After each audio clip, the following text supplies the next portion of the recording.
right, good evening, everyone. I'd like to welcome you to this public hearing of the New York City Rent Guidelines Board, and thank you all for attending.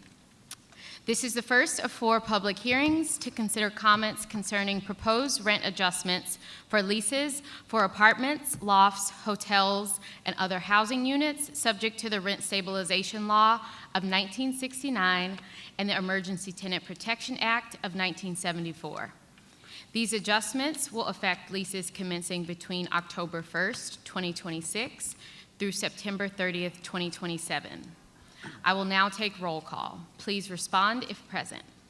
Arpit Gupta. Present. Brandon Mancia. Present. Lauren Melodia. Present. Sagar Sharma. Here. Sina Sinai. Present. Christina Smith. Present. Adan Soltran. Present. Maxim Nguyen. Present. And Chantella Mitchell. I'm present. Let the record show that we do have a quorum. The next 3 meetings of this board will be public hearings to comment on the proposed guidelines on the following dates and times. June 8th at the Main Theater of Hostess Community College, 450 Grand Concourse in the Bronx from 5 p.m. to 8 p.m. June 11th at the Theater at City Tech, NYC College of Technology, 285 J Street in Brooklyn from 7 p.m. to 10 p.m. June 16th at Symphony Space, 2537 Broadway at 95th Street in Manhattan from 5 p.m. to 8 p.m. Anyone who wants to comment on the proposed guidelines at a public hearing must sign up to speak. People wishing to speak at the public hearings can pre-register in advance, either through our website, nyc.gov/RGB, or by calling 212-669-7480 from 9 a.m. till 5 p.m., Monday through Friday. Pre-registration ends at noon on the business day prior to each hearing. For those who do not pre-register for the hearings, registration is also available at public hearings from 5 p.m. to 8 p.m. on June 8th and 16th, and 7 p.m. to 10 p.m. on June 11th. All of our public hearings will be live streamed, and Spanish interpretation will be provided at each hearing. We also accept comments on the proposed guidelines outside of our public hearings. You can submit written audio and video comments for the board to review through June 16th. Instructions on how to submit these comments will be available on the board's website, by email at ask@rgb.nyc.gov, or by calling the RGB.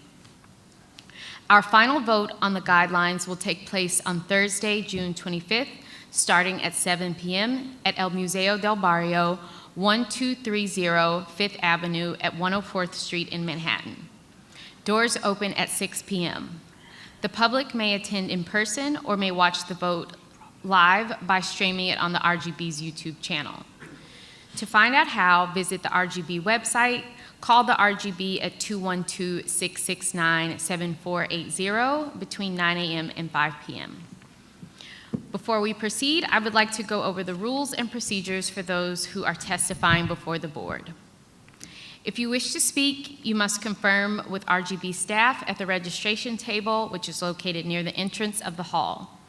Speakers will not be called if they have not checked in at the registration table. There are Spanish and Bengali interpreters here today. When registering to speak, please notify the staff if you would like an interpreter. I will try to call several names in advance to let you know that you will be called on to speak. If you have materials to distribute to the board, please give them to the RGB staff sitting at the sign-in table near the entrance. Tenants and owners, but this may not always be possible. Board members may need to briefly step away from the table during the hearing to use the restroom or take an urgent phone call. We will keep the meeting moving given the time constraints because we are eager to hear from all of you. In order to accommodate as many speakers as possible, each speaker will have 2 minutes to give their testimony. An additional 2 minutes of speaking time will be given to those speakers utilizing interpretation services. To help speakers keep track of their time, we do have a clock. We will start the clock when you begin speaking. The clock will beep once when the speaker has 30 seconds left, and will continue beeping when the allotted 2 minutes are up. If you are still speaking at the end of the 2 minutes, I will ask you to quickly wrap up your testimony. We expect many speakers, and the board wants to hear from as many of you as possible in the limited time that we have for the hearing. We understand that it may be difficult to say everything you want us to hear in just 2 minutes, but please understand that it is our responsibility to try to make sure that everyone who has taken the time to come here tonight and testify will have a fair opportunity to do so. Thank you for your cooperation, and the board is looking forward to hearing from your comments regarding the proposed adjustment guidelines. And now we will have the translation. Muy buenas tardes. Me gustaría darles la bienvenida a esta audiencia pública de la Junta de Normas de Alquiler de Nueva York. Esta es la primera de las 4 audiencias públicas que tomarán en consideración sus comentarios sobre los ajustes de alquiler propuestos para la renovación de contratos de alquiler de apartamentos, lofts o altillos, hoteles y otras unidades de vivienda sujetas a la Ley de Estabilización de Alquileres de 1969 y la Ley de Urgencia de Protección de Inquilinos de 1974.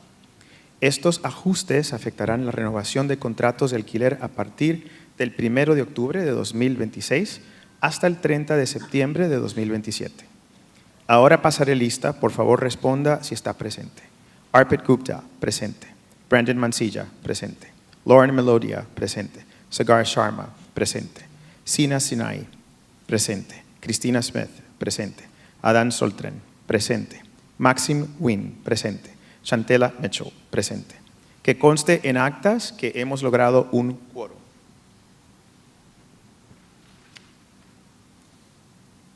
Las 3 próximas reuniones de esta Junta serán audiencias públicas para comentar sobre las normas propuestas. Se celebrarán en las fechas y horas siguientes. El lunes 8 de junio en el Main Theater del Hostos Community College, ubicado en el 450 del Grand Concourse en el Bronx, de 5 a 8 de la noche. El jueves 11 de junio en el City Tech Theater del New York City College of Technology, ubicado en el 285 de la calle J en Brooklyn, de 7 a 10 de la noche. El martes 16 de junio en el Symphony Space, ubicado en el 2537 de Broadway, calle 95 en Manhattan, de 5 a 8 de la noche. Todo aquel que desee comentar sobre las normas propuestas en una audiencia pública debe inscribirse para declarar.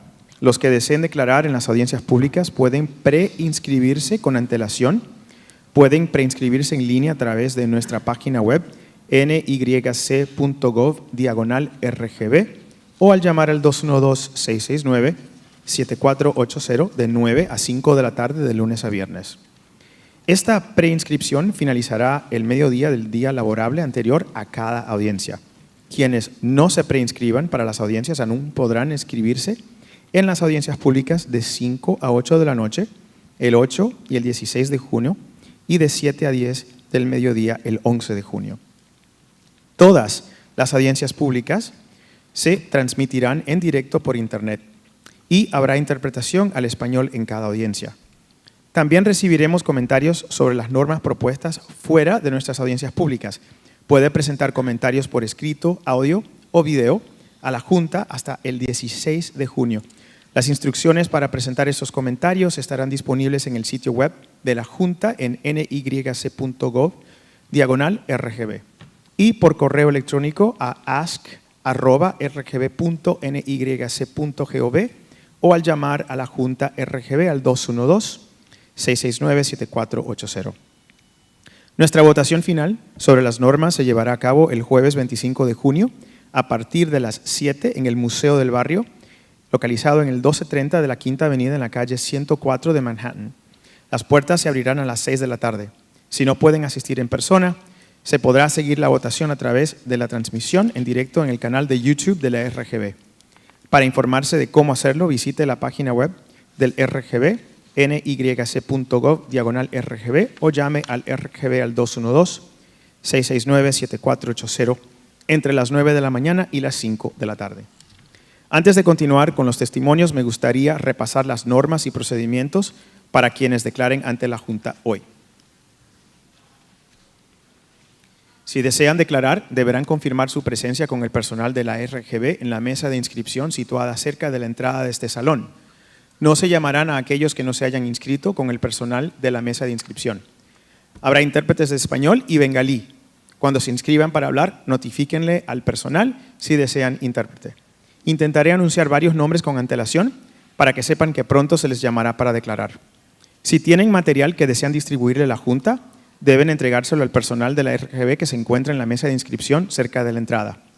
Intentaré alternar entre inquilinos y propietarios para que ambos puedan declarar, pero esto no siempre será posible. Es posible que algunos miembros de la Junta necesiten ausentarse brevemente de la mesa durante la audiencia para utilizar el baño o atender a una llamada telefónica urgente. Dadas las limitaciones de tiempo, continuaremos con la audiencia para aprovechar el tiempo de la mejor manera posible, ya que estamos muy interesados en escuchar a todos los presentes. Para darle cabida al mayor número posible de declarantes, cada uno dispondrá de 2 minutos para declarar, pero se concederán 2 minutos adicionales a los declarantes que utilicen servicios de interpretación. Para ayudar a los declarantes a controlar su tiempo, dispondremos de un temporizador que verán en tarima. Lo pondremos en marcha una vez que los declarantes empiecen a dar su testimonio. El temporizador sonará una vez que a los declarantes les queden 30 segundos y este seguirá sonando cuando se hayan agotado los 2 minutos asignados. Si los declarantes siguen hablando después de los 2 minutos, les pediremos que concluyan rápidamente su declaración. Esperamos que haya muchos declarantes entre ustedes y la Junta desea escuchar al mayor número posible en el tiempo limitado del que disponemos para esta audiencia. Entendemos que puede ser difícil decir todo lo que quieran que oigamos en apenas 2 minutos, pero por favor, entiendan que es nuestra responsabilidad asegurarnos de que todos los que se hayan tomado el tiempo de venir acá y declarar tengan la oportunidad de que se les escuche. Gracias por su colaboración. La Junta desea verdaderamente escuchar sus comentarios sobre las normas propuestas para el ajuste de los alquileres. Gracias. Thank you. I will now call up the first few names for testimony. First, we'll have Ilan Rabinovich, then Hannah Lawson, and then Anna Korchak. Welcome. Good evening. Thank you for the opportunity to speak. Today I submitted some written testimony analysis to the board and RGB staff, showing that the PIAC has significantly underrepresented the tax burden of small buildings for going back at least a decade. Small building owners have a much different financial reality than larger buildings, and I call on the board to consider putting together a reporting in PIAC that provides that segmentation. And a split rent order that offers those buildings the financial assistance that they need to survive. But more important than that specific report, which I do hope you will review and I hope to discuss with you should you have any questions, is what it represents. The board year after year seems to be making decisions in a data desert, and I don't know why. For years, I hear board members ask agencies and ask those testifying to provide data, and those board members and those respondents not providing it. I see responses from DHCR of 1 or 2 paragraphs to answers to dozens of questions from this board. If that data is so important that you're going to use it to make rent decisions, why do we accept such thin data and such uncooperative data from agencies that ostensibly exist to support us, the citizens of New York, whether we're property owners or tenants? This outdated data, RPI reports from years ago, data that's missing, anything buildings with under 11 units are not counted in the data that you look at. It clouds your judgment as you look at what to do here. And this information is important to make proper decisions. This really can't be about tenants versus owners, as it will likely be over the next 2 weeks of testimony. But it is, because we're not looking at the right data, the accurate data, and the up-to-date data together. I hope that you will use your position here to call on these agencies that are meant to support you and to support us to start cooperating with you. And I hope you will stop operating in this data desert when most of this data is public. The data I used for my report was all available on the DOF website. Thank you. Thank you. Hannah Lawson?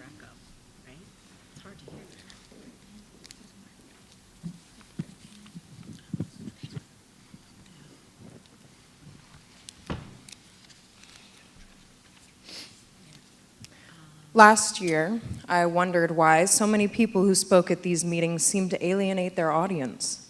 How foolish, I thought. These are the very board members who hold your fate in their hands. Certainly, they can be reasoned with. But then I watched with disgust as those very board members chuckled with landlords whom I exposed as corrupt. And yet here I am, standing tall, and those board members are nowhere to be found. Change has arrived. Risks are not as risky for those that can afford to take them, and certainly taking risks should not be a privilege for the rich. The cultural milieu of New York City, its lifeblood that endlessly attracts scholars and artists and denizens of joy, is built on the backs of risk takers. And arguably, the best risk takers are made up of our city's most vulnerable. We wouldn't have our iconic subway system if it wasn't for risk takers. What about our skyline? What about the Twin Towers? What about the One World Trade Center? Do you think that we would have been so recognizable and so resilient if it wasn't for risk takers? You need us. This city cannot thrive if it continues to squeeze its risk takers for every last dime they have. At this point, raising the rent is akin to bleeding water from a stone. If you honor the heritage of our risk takers, New York City can once again set the trend for the nation, this time as the heroes of housing affordability. Protect those who scaffold our city's ingenuity and freeze the rent. Go Knicks. Thank you. Ann Korchak?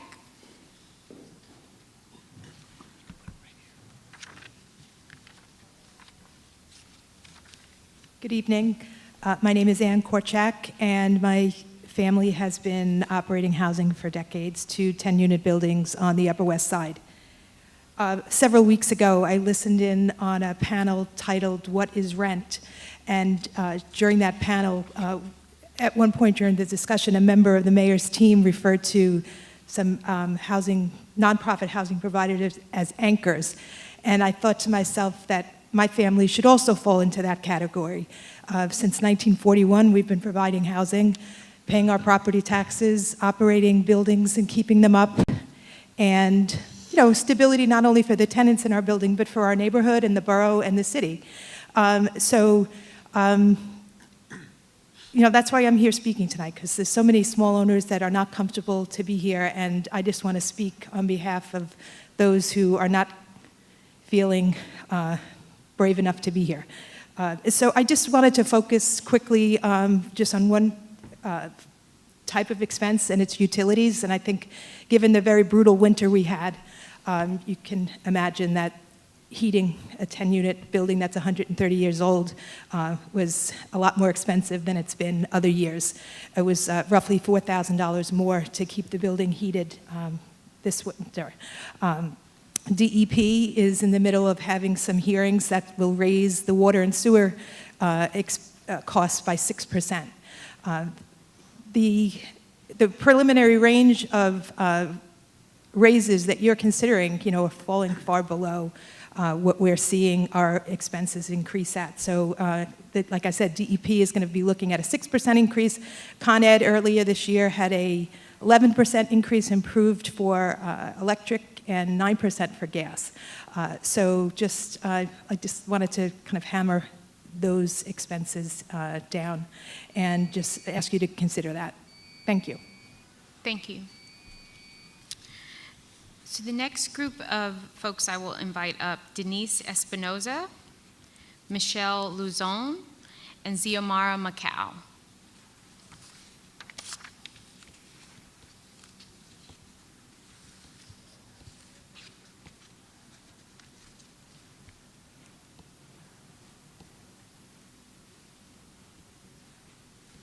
Denise, are you here?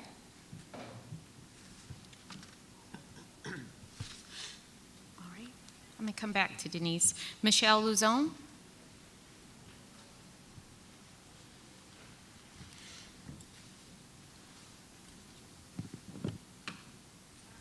My name is Michelle Luzon, and my family owns 2 apartment buildings in Elmhurst.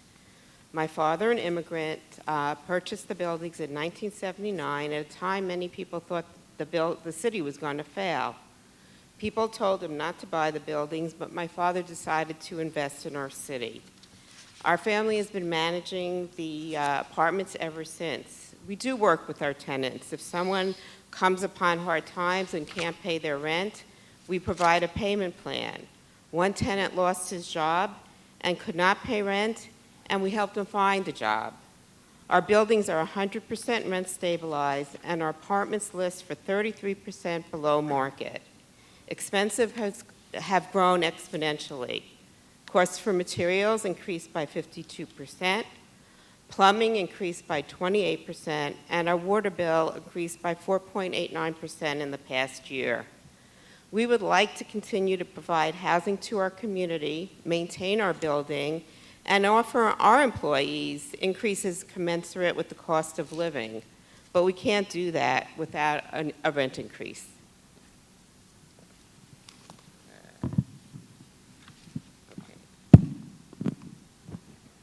Thank you. Thank you. I'm going to call Denise again, Denise Espinoza. Okay. Xiomara? Hi. Good evening. My name is Xiomara. I'm repping Long Island City, 11101. I'm a renter just like the absolute unambiguous majority of people in NYC and an emergency housing voucher holder. My voucher, which the Department of Housing and Urban Development has decided to defund by the end of this year, is what allows me to be able to afford rent. Now that the federal entity is taking away my future, and now that state and municipal housing entities are proposing budgets without addressing it, a rent freeze would mean I am faced with a rental payment increase of $1,751.15, which secures my displacement. Please ask yourself if you are in a position that allows you to recognize the need to combat the daily waves of crises of displacement. Are you in a position where the brutally limited avenues to individual and collective prosperity are apparent to you? In being faithful to your original values as a Rent Guidelines Board, are you prepared to discuss to what extent we should enact a rollback? The question of freezing rent is decades old. It is too little and it is too late. Our community is being ripped apart by placing our lives in a constant state of instability does not create the foundation on which a healthy New York can thrive. It kills us. It devastates our families. It tears at our health. Scarcity, by the way, results in violence. Violence that we are all forced to deal with. And that is not just bad news for us as vulnerable tenants lining up to beg for basic decency in the face of oppression. It is also bad news for the people who have an immense love for the pockets of the coddled and protected landlord class of New York City. Every single person that has even the slightest responsibility in establishing laws and guidelines that encourage our displacement is contributing to the death of New York and New Yorkers. I am a New Yorker, and I want to live. I'm demanding a rent rollback. Thank you. Thank you. The next few names I will call are Tom Owner, Daquan Llewellyn, and Joyce F.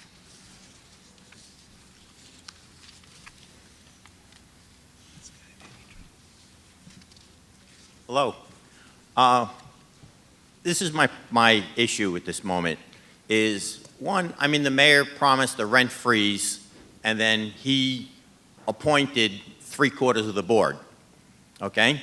And I don't think that's fair to have a prejudged position on the board, all right? So as professionals, I'm looking for you to put the professional hat on and look at specifically what are the costs that you guys decided was the absolute minimum cost. And then ask tenants, what are you actually paying? And if they're paying below your actual cost, why is that on the owner to make up the difference? And then we have to try to, right now, has just passed the 9-year mark, okay? She just doesn't bother working. She works part-time here, part-time there. She dissolved the second bedroom so that she can claim that she's poor. She gets free legal aid for the last 9 years to come up with one nutty story after another. And it took 5 years to get to the deposition, and at the deposition she got clobbered. Every single thing in her complaint was wrong, all right? and yet the case continues. So where is my cost? Where's my $75,000 in legal fees that I owe at this point? She owes me over $300,000 in rent, and we're arguing about exactly how much that is. All right? She doesn't bother to work. And that's the numbers that you guys have got to ask people. Why can't you afford the work, the rent? What are you actually paying, and what's the actual cost? Not percentages and anything else. Okay? And some of you still might know me. Thank you.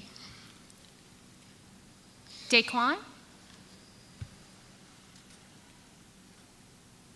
Daquan Llewellyn? We'll go to Joyce F.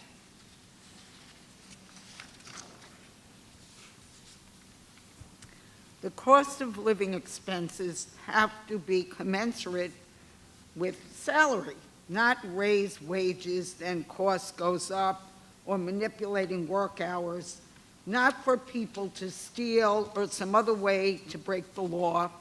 People always need their physical health to survive. No place is safe where a device is eating on or in person's head or body, not a weapon endangering, injurious to physical health, opposed to dope, psychotropic, shock, drone, puncture, vice, to sex, to stay clean, lean, and healthy inside and out, not bionic. Health, not bionic. Not a hooker, not some goddamn crack den whorehouse. Thank you. The next names I will call are Asma Islam and Rosemary Moyano.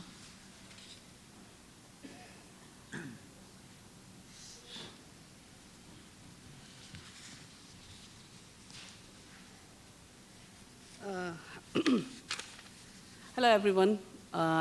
Thank you for giving me this opportunity to speak up something regarding apartment rent. Actually, today I would like to talk about a problem that affects millions of people, the rising cost of apartment rentals. Many renters find that each year that they pay more for housing, making it harder to save money and meet other financial goals. Main point one. Increased demand. One reason rents continue to rise is that more people are looking for housing in cities and growing communities when demand for apartments increases faster than the number of available units. Landlords can charge higher rents. Point two, rising cost for property owners. Property owners also face increasing expenses. Property taxes, insurance, maintenance, repairs, utility costs even rise each year. Some of these costs are passed on to tenants through higher rent. Main point three, limited housing supplies in many areas. Not enough new apartments are being built in meet demand. Restrictions on constructions, high building cost, limited land can reduce the supply of housing, which contributes to higher rental prices. My question is that every year, I live in Jamaica, Hillside Avenue. So every year, rent has been increased percentage-wise, which is, totally out of my budget, So that's the reason I came here today to address the issues. That's it. Thank you. Thank you. Rosemary Moyano.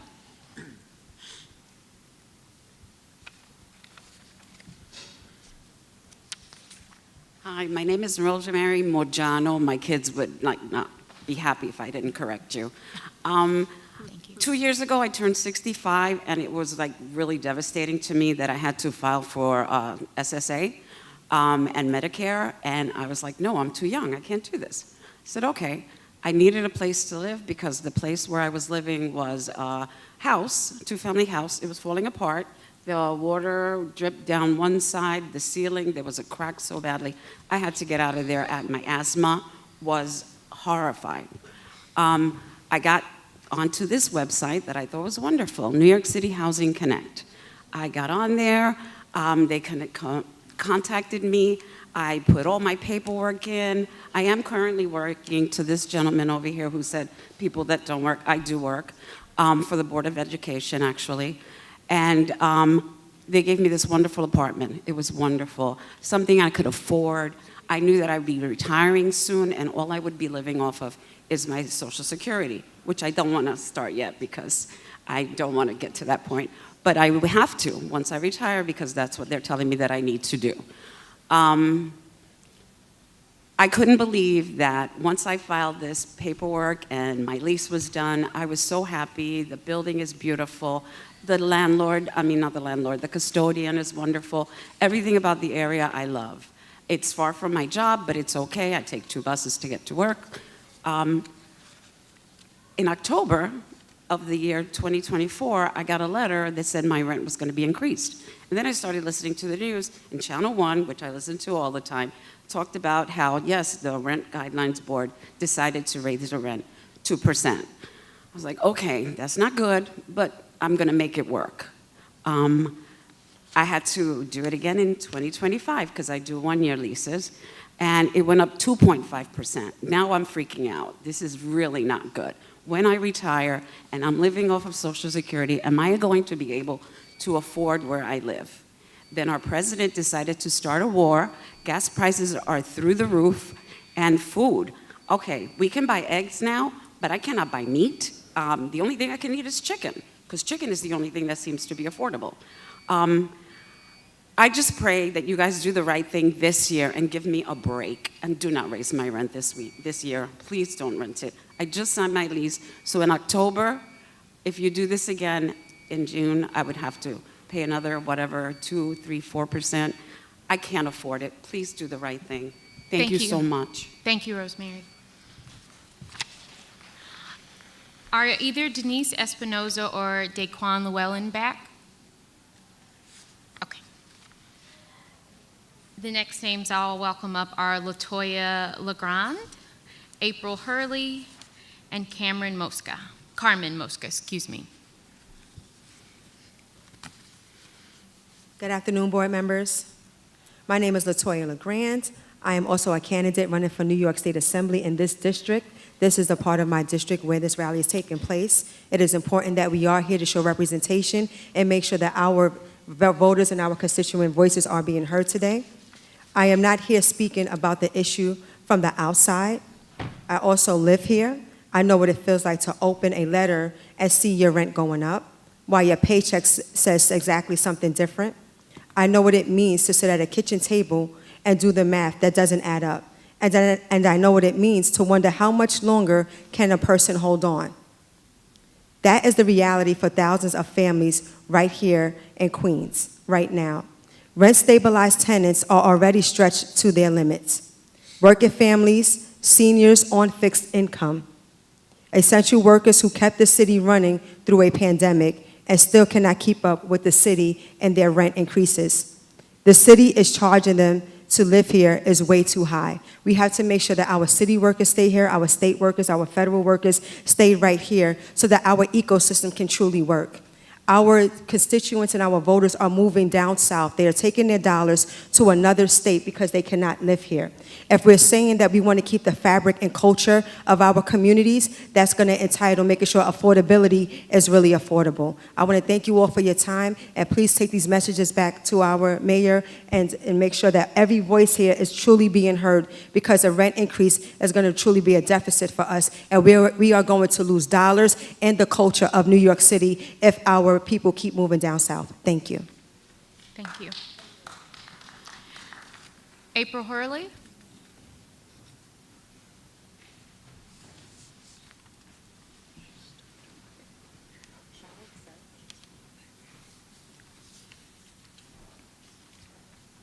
Good evening. My name is April Hurley. The U.S. Census defines one as rent burden when a household spends more than 30% of its gross income on rent and utilities and food. Spending more than 50% is classified as severe rent burden. Last time I was here, there was a rent freeze, and I was a housing organizer then in the Bronx. Since then, I have received 2 graduate degrees. I currently work in housing insecurity. I volunteer in food insecurity, and two things have changed. One, the pantry lines have continued to grow longer, and the lines around Housing Court in the Bronx and the lines around Housing Court in Queens continue to grow longer. One thing that has also changed is my pay, but yet I am still considered rent burden. I can't afford the rent because it is more than 30% of my income. A rent freeze, as one of the participants said earlier, is decades old. As we know, inflation has already increased amongst other things.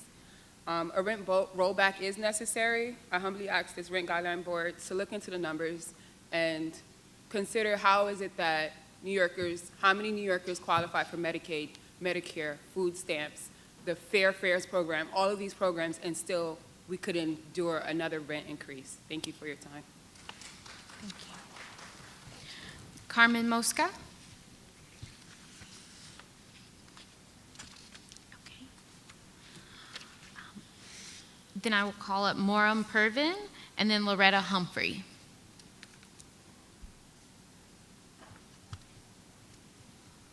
Is Moram here? Okay, go ahead, Loretta Humphrey. Yes, greetings. My name is Loretta Humphrey. I am the president of the Greater Triangle Civic Association, located in Southeast Queens. I am a foundational Black American, and I live in a New York City Housing Authority private home, managed by NYCHA. And I want to say what NYCHA is doing now, I don't know if you guys are handling NYCHA or you're just handling private sector, I'm not sure, but I want to say that NYCHA is the worst landlord in the city of New York. They have not repaired our homes. We have come out of our pockets. One of the residents, FHA residents, said she spent $25,000 to remodel her kitchen because NYCHA, it was so in such disrepair. Now, what we are looking for is a transfer of title. And we are tired of putting in recertification, rents going. The people can't afford it. Most of the people are 70 to 90 years old. It's 5 generations living in these homes. And these homes need to be turned over to the residents, not at market rate, but at the promise which NYCHA gave to us in the very beginning of signing the lease, which is transfer of title. So we are in a battle. And freezing rents would be definitely the thing to do regarding NYCHA because they have not taken care of these homes. I've been in my house for 40 years. They stopped taking care of the house probably 25 years ago, 20 years ago. A lot of my money for roofing, for heating, we pay everything except for the taxes and the water. So I think a rent freeze on NYCHA is a go. Thank you, Loretta. And to answer your question, this is the Rent Guidelines Board for private rent stabilized housing, but we appreciate your testimony on NYCHA. Okay, I'm going to call once more for some folks we've been waiting on. Is Denise Espinoza, Daquan Llewellyn, Carmen Mosca, or Moram Pervin back? Okay.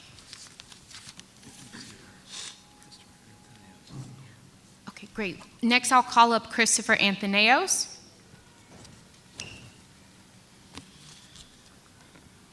Good afternoon. As a small owner in Brooklyn, we're struggling to maintain our buildings with the high cost of inflation, new city mandates each year, and underfunded RGB increases over the years. Our buildings were built between 1885 and 1933, and they're in desperate need for upgrades and repairs. Try getting a Model B Ford from 1933 and try to make it as efficient as a Tesla with no money. It just can't happen. We do as much work as we can ourselves to save on labor costs, but some things like lead paint abatement, sidewalks, roofs, boilers need to be done by outside contractors. And even the work we do ourselves, materials like copper, sheetrock, and parts don't come cheap. Costs that we have absolutely no control over, like gas, electric, and oil, have skyrocketed this past year and exacerbated by the cold winter. Our insurance costs have gone up over 30%, and the insurance companies use any excuse to drop coverage. Recently, they expected us to re-pitch our roof because they saw one puddle of water sitting on the roof, which measured about 12 inches in diameter. They expect the sidewalk to be replaced because the city-installed tree is pulling it up, even though it was done a few years ago. We have no ability to remove the tree or pass the cost along to the city. If we don't replace the sidewalk to comply with the insurance company, they just drop us in 30 days. Maintaining buildings is like whack-a-mole. As soon as you think you fixed one problem, another 2 or 3 pop up without fail. New, lower standards for lead paint abatement continue to drive our costs up and keep apartments vacant longer, which leaves us even less revenue to do repairs. We're not speculators. We're a family who has invested in these buildings for over 50 years. We take pride in our buildings and satisfaction in providing good quality housing, but it's reached the point where we cannot do this anymore with near 0% increases when you factor in inflation. I urge the board to consider rent increases that are in line with the PIOC, to at least try and maintain these buildings so they don't pass the point of no return and risk the very people we're trying to house. Thank you. Thank you.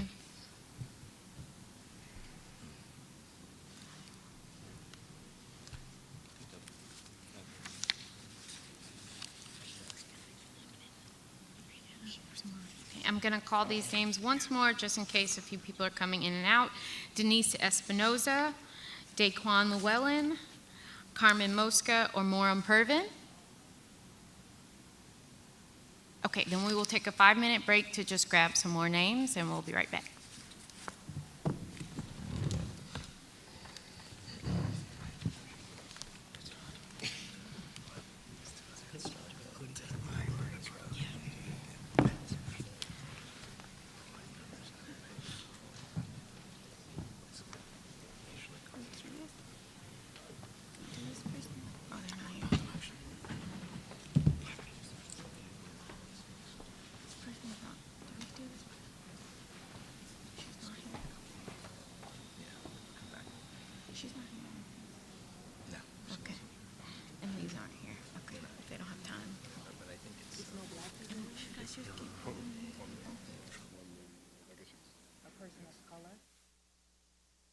Because they're here, then they're probably outside.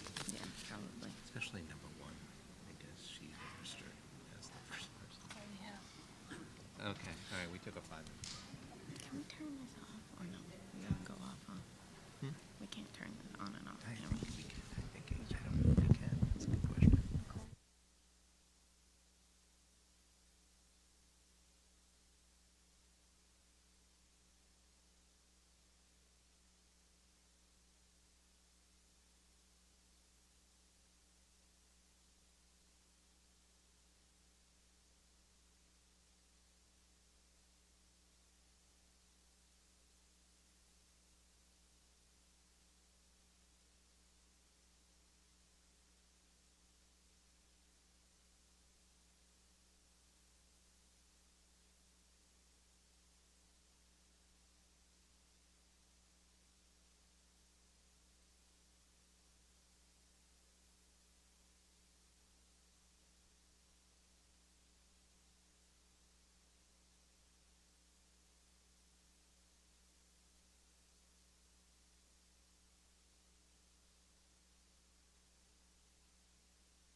No, listen. Okay. All right. I will now call up Christina Rodriguez Hart, Terry Renee Green, and Olivia Rodriguez. Hi, my name is Christina Rodriguez Hart, and I'm a member of the DSA Tenant Organizing Working Group. I've lived at 4120 46th Street in Sunnyside for 9 years. I'm not rent stabilized, and the sponsor of my building is my landlord, Sunrise Apartments, LLC. The sponsor and the board of my co-op building bicker with each other, and repair needs go unaddressed. On the 6th floor, right outside the apartment of Debbie, a rent-stabilized tenant who has lived there more than 25 years, major cracks in the ceiling cause plaster to fall and rain to enter. Debbie is the one who puts out buckets to catch the water and empties them. The issue has 3 Class C violations, 4 Class B, and 2 Class A for 9 open violations total that are ignored. One apartment nearby has had water leak in and caused mold for at least 8 years now, and I've seen 2 tenants move out fed up because our landlord and the board do not address the problems of our roof. Nonetheless, 2 years ago, they sent me a lease renewal with a $425 a month increase, and my elderly neighbor downstairs from me got a $250 a month increase last year. Even though she and I are not rent stabilized, the lack of building maintenance affects us all, rent stabilized and non-rent stabilized tenants. Down the street at 4323 40th Street, A&E continuously ignores issues that need to be repaired. Those tenants, most of whom are rent stabilized, also have a roof that leaks into the hallway and into apartments. In their lobby, I spoke to a tenant with moisture so consistent on his ceiling that mushrooms were growing down from it, which he showed me a picture of. These landlords are making profits year after year, and this money is not going into building upkeep. We need them to open their books and to not be allowed any rent increases when violations exist. So I'm asking that the board commission a study analyzing both present and historical profits made by landlords and what rental adjustments are needed to truly make the city affordable, and a rollback of rent. Thank you. Terry Renee Green. Hello. So I first would like to just say that I found out about this hearing just a couple of hours before it started. So I do think that that is a big issue of why a lot of the presence isn't here today from tenants that I communicate with all the time that do express the fact that they cannot pay their rent. And then speaking about myself, I do live at 8357 118th Street in Kew Gardens. And I won't go into the different repairs that need to be done with the building. But what I can say is I do live in a rent-stabilized apartment that I cannot afford. It is very difficult to be able to afford it. And listening to the landlords, I understand what they're saying as well. You know, how much it's costing them to keep the building up. However, when we're not getting evaluations and raises on an annual basis, but the rent is going up every year, that is putting us in a deficit every single month of trying to pay for the rent versus clothes for the kids versus food. It's almost impossible to survive here in New York City with the rent going up all the time. So where is the balance? Where can the balance come from? What I can say is it was very scary to look at our lease this year and sign it again, seeing that it was going up when we already are living paycheck to paycheck and there's a shortage every month. So I'm speaking for the people who are also not here who did not get the memo that this hearing was happening today. We cannot afford it. We cannot afford it, and I'm just hoping that something can be done. Thank you. Olivia Rodriguez, and then we will have Tim Murphy.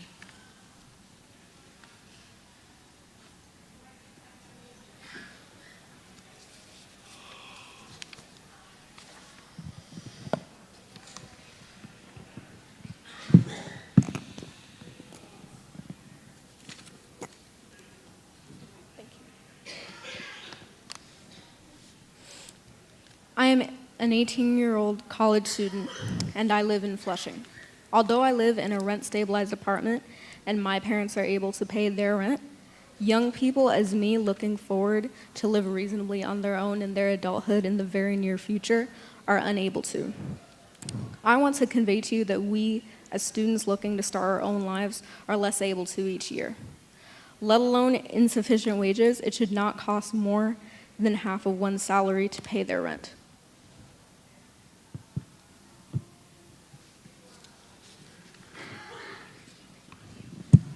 Thank you. Tim Murphy?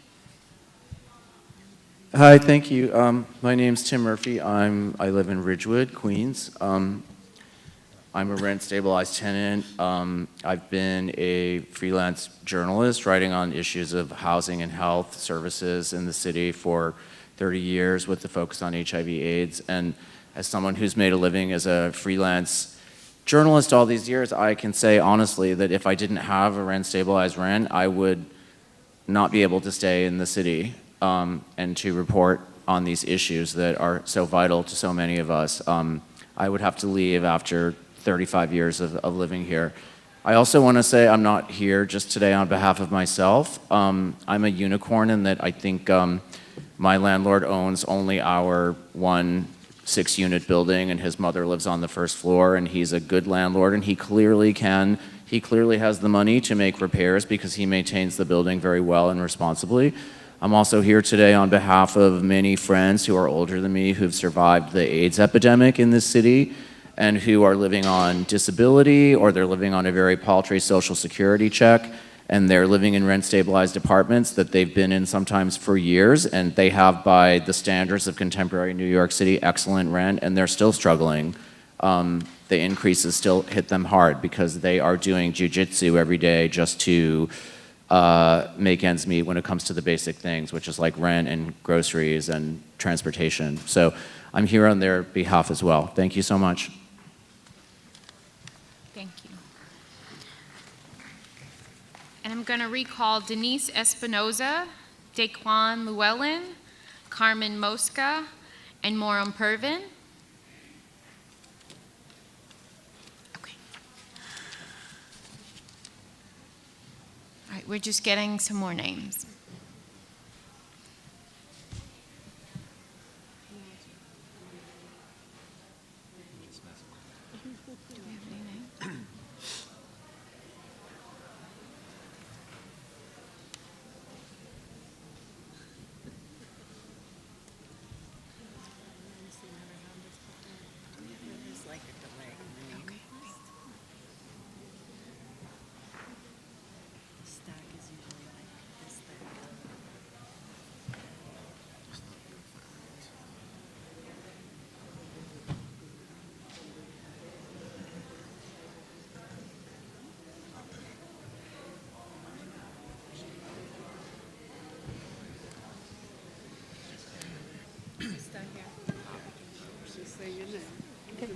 Carmen Mosca. Oh, Carmen, you're here? Great.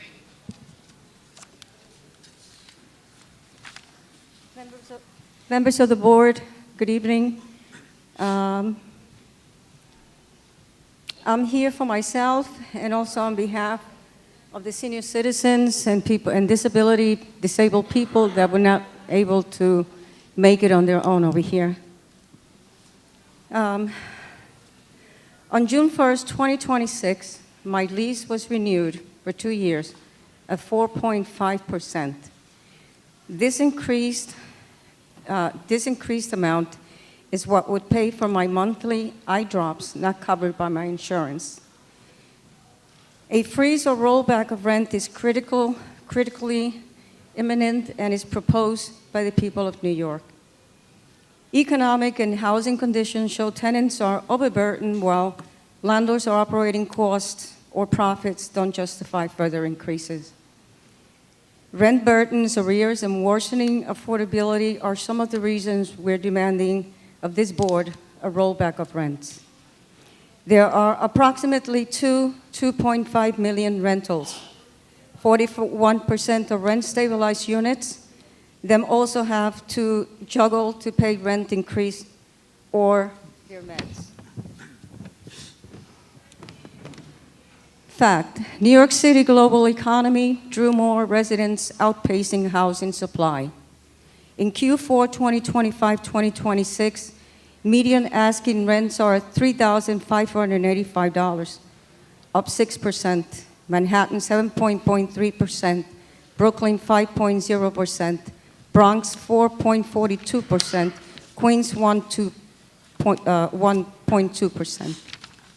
The majority of renters are consuming more than 30% of their income across all boroughs, spending 50% of their pre-tax income in housing and unregulated units facing increases. Our young people can't afford to be on their own. Growing families are homeless, and while the city has almost regained all of its lost jobs during pandemic, rents have risen so much because both the exodus and the return to the city disrupting the norm, and this gave the landlords the upper hand in rising and setting prices. This trend, fad, must halt now, and we the people of New York demand a rent freeze and or rollback of rents from these boards. Housing is out of Thank you, control Carmen. and must be stopped. Thank you.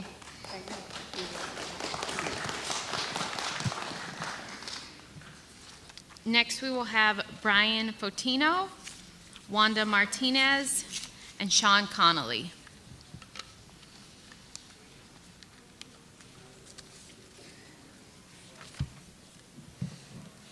Wait, sorry, you called Maureen Pervin before. Can she go? Yes. Good evening, member of the Rent Guidelines Board. My name is Maureen Pervin. I'm a member of the Queens Tenants Coalition and have lived in a rent-established apartment in Jamaica owned by the Jara Realty for 26 years. Rent increased by over 12% under Adams, while landlord net operating income rose over 30%. Despite this profit and the illegal deregulation of unit, tenants continue to face the thousands of hazardous violations. Tenants are clearly overpaying and underserved. In my building and countless rent-established buildings across the city, we face crumbling walls, water leakage, and ceiling collapses, while basic maintenance requests are ignored for months. The HPD complaint page proves just how bad the situation is. It is clear that our rent is not being reinvested into our home, but is instead padding the bottom line of landlords who treat our working class communities of color as a cash cow. In fact, my landlord, Jara Realty, just got approved for $250 million refinancing loan against my building and some other in the neighborhood, while we are all continuing to suffer and being pushed out. The Mayor Office of Equity and Racial Justice stated that 62% of New Yorkers cannot truly afford to live here, and the Citizen Budget Commission recently reported that 114,000 people have fled the city due to the housing cost. I have seen in my building that 25 of my neighbors in the building have left over the last 5 years because they could no longer afford the rising rent with the RGB increases and MCIs. I am asking you to analyze real data regarding landlord profits, not fall for the data you are being shown on the supposed rising cost for things that impacted tenants just as much, if not more. On June 25th, please stand with tenants facing shrinking wages instead of protecting landlord investment. Protect housing as a human right and make this city affordable. Vote for a mandatory 0% rent freeze. This is a bare minimum. What we really need is a rent rollback. Thank you. Thank you. And are Daquan Llewellyn or Denise Espinoza back? Okay, so we'll go to Brian Fotino, Wanda Martinez, and then Sean Connolly.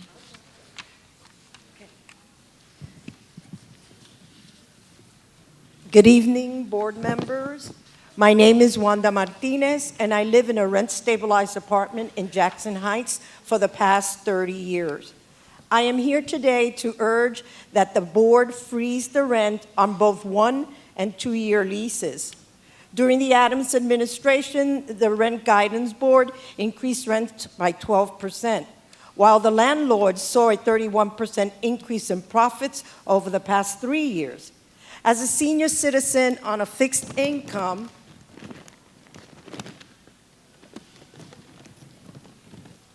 freezing the rent will allow the share of my housing costs to remain stable.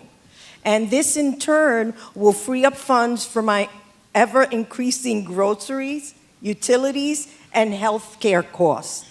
But most importantly, a rent freeze can also help to keep me from being forced to move because of unaffordable rent increases. Having been priced out of 2 previous apartments, you can appreciate my concerns. Your vote will affect my present and future well-being. So please do the right thing for New York City tenants. Freeze the rent and grant us a rent rollback.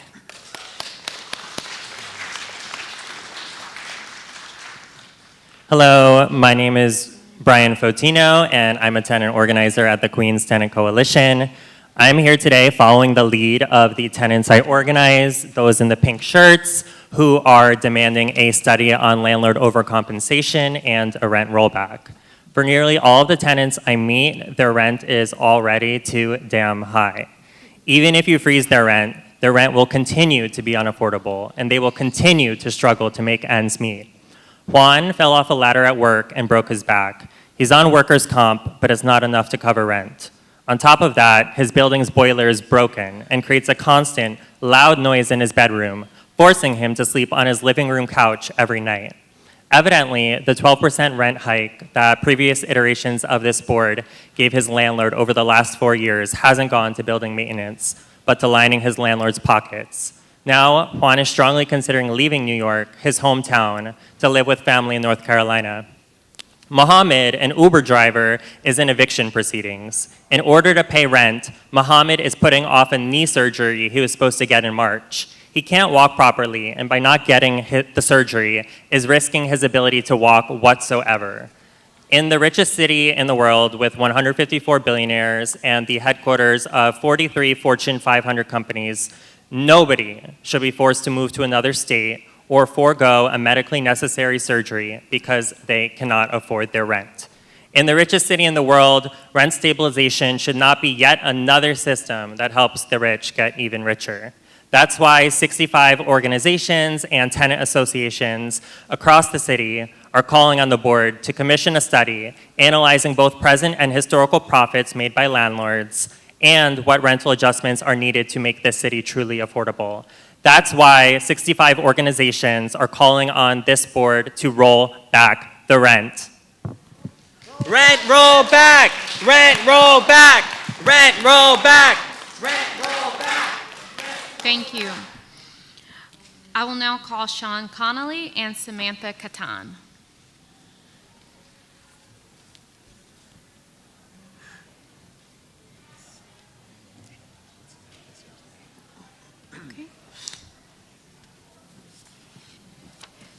Good evening. Good evening. My name is Samantha Catan. I am a tenant in Ridgewood, a new mom to an 18-month-old daughter. I'm also running for state assembly in District 37, which covers Ridgewood, Maspeth, Sunnyside, and Long Island City, on a platform of protecting tenants and building social housing. I'm so fortunate to live a 5-minute walk away from my mom, an immigrant from Mexico who lives in a rent-stabilized apartment. The only way I have any confidence that she will be able to stay in this city and age in place and be a part of my daughter's life is because she is a rent-stabilized tenant. I'm running for office because year after year, I see rents going up for my family, neighbors, and friends, and incomes are not keeping up. It's my first time testifying as a candidate, but this is not my first time at an RGB hearing. I have worked as a tenant organizer and housing researcher in the city for over a decade. I've helped tenants start tenant associations to fight for better conditions in their buildings and respect from their landlords. Landlord profits in rent-stabilized buildings have increased by more than 30% over the past 3 years of rent hikes. Meanwhile, seniors and very low-income New Yorkers represent the bulk of rent-stabilized tenants, and they are already struggling to afford rent.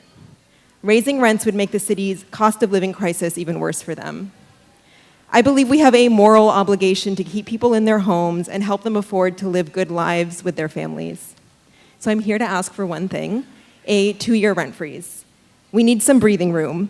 For people who have never known what it's like to live paycheck to paycheck, it's hard to comprehend the peace of mind that would come from knowing that for 2 years you will not have to recalculate your whole budget based on a rent hike. This is why tenants across the city organized to elect a rent freeze mayor, and we won't back down until we get a rent freeze. Thank you. Thank you.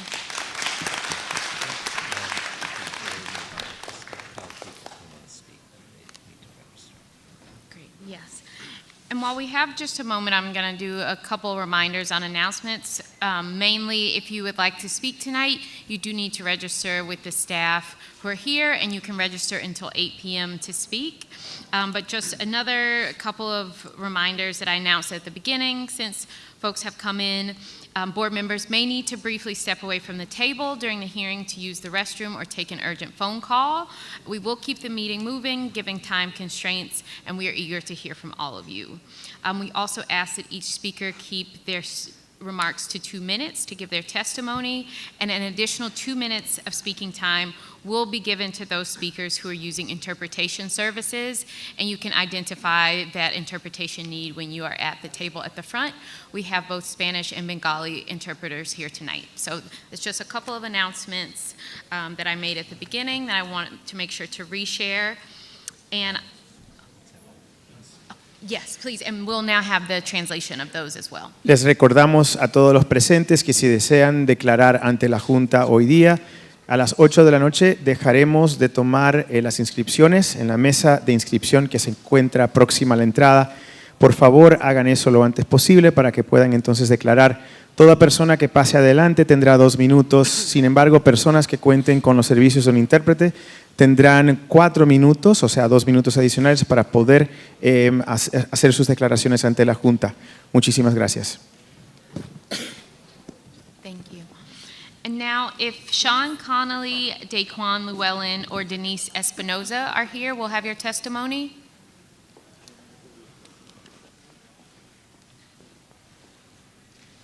Okay, well, as soon as Andrew's back with the additional names, we'll give.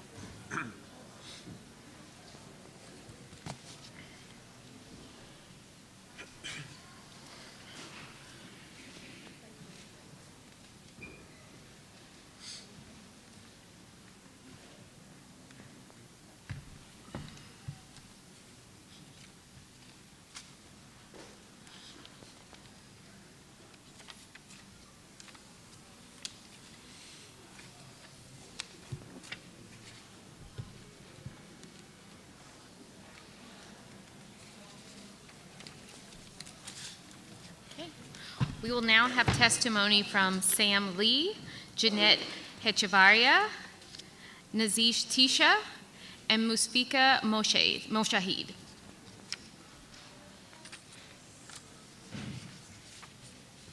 Is Sam here?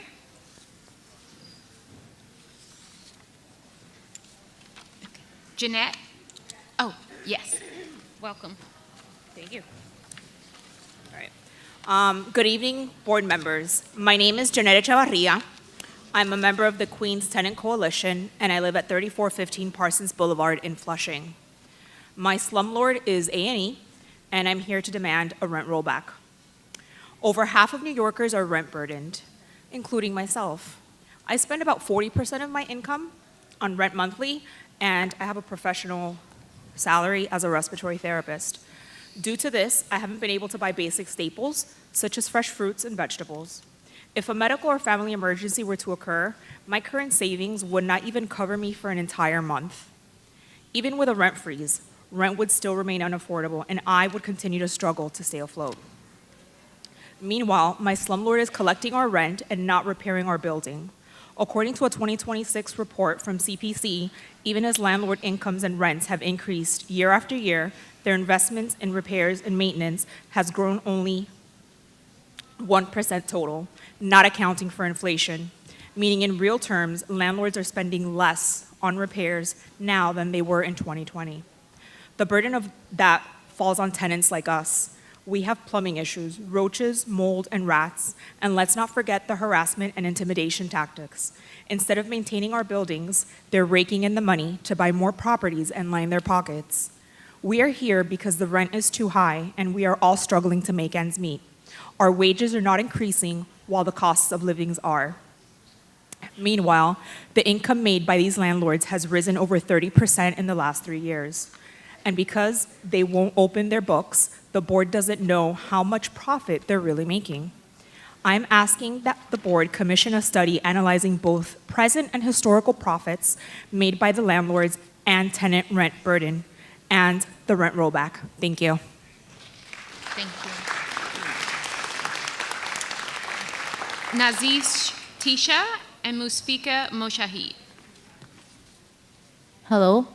Hi, my name is Nazish Tisha. Today I am representing tenants, organized tenants from CAV Astoria Tenants Union. Today I'm here to demand rent freeze, so no increases on all leases for 2.4 million rent stabilized tenant. We can see that there's triple threats coming towards working class people. There's federal SNAP and benefit cuts, wartime inflation, and so many other things that is affecting our life, including rent hikes. Our leaders face landlord harassment, eviction, and neglect actually every day. And a lot of people have to be, are getting displaced from their home and evicted. We have seen, as Janet said, we have seen that landlords had made 30% net profits, and our rent has increased 12% in last few years. But we can see 0% repairs and maintenance towards our units. So we demand a rent freeze so we can breathe a little and we can live with dignity in our homes. I also urge other tenants to come organize with us so we can demand more affordability from the city. And I ask RGB, and I demand from RGB a rent freeze for everyone so we can live in our homes. Thank you.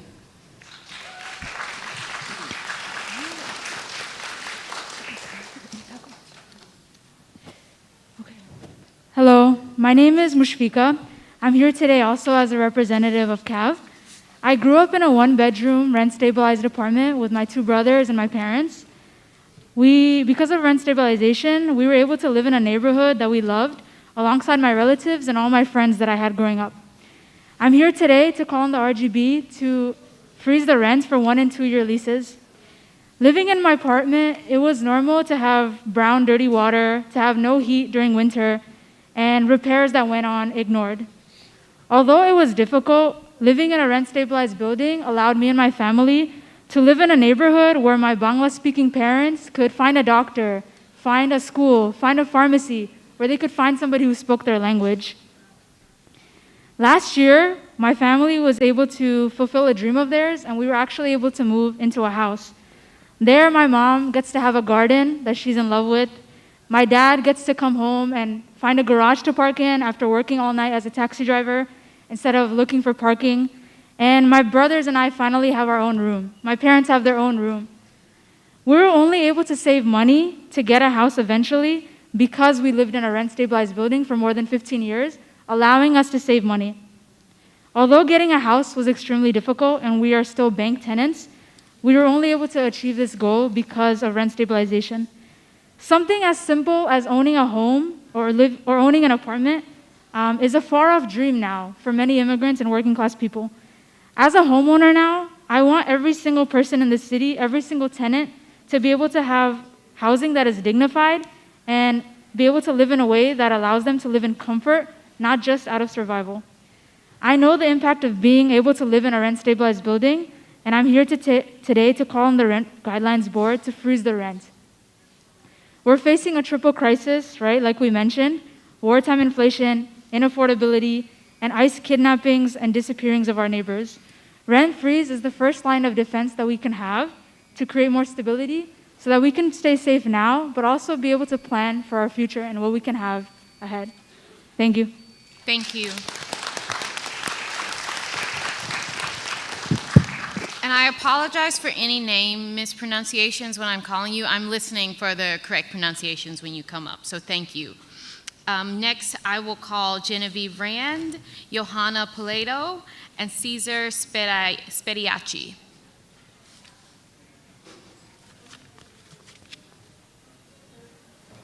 Is Genevieve here? Okay, great, thank you.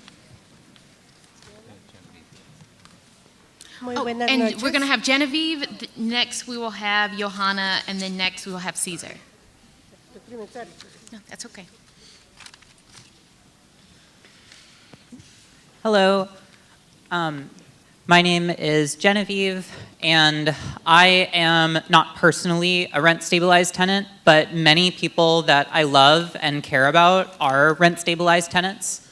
As someone who is not, my rent right now is $250 more than it was a year ago, and it is $450 more than it was 2 years ago. And the people that I love and care about who are rent stabilized could not afford increases like that. They would have to move and leave their communities and the places that they love. I participated in canvassing to turn rent stabilized tenants out to these hearings. And during that experience, I would have people unprompted stop me in the middle of my, like, this is happening, come to this. And many of these were older people who would tell me long stories of their lives and how there was no way that they would be able to afford to stay in their neighborhoods if it were not rent stabilization. I've canvassed for many things in my life, and I have never had people just stop me and tell me like my entire life depends on this. And some of those stories involved this board freezing their rents during moments where cost of living was going up and their ability to meet those costs was not. And I know from the public data that this board has released that now is one of those times to step in and protect people in a time of incredible increase in cost of living. While their rent has gone up 12% over the last 3 years, their landlords' net operating incomes have gone up over 30% in the last 3 years, and their spending on repairs has gone down relative to those numbers. It has gone up by only a few percent. It's incredibly important that this board uses its power to protect New Yorkers in moments like this, and I'm here to also ask that you freeze the rent for 1- and 2-year leases.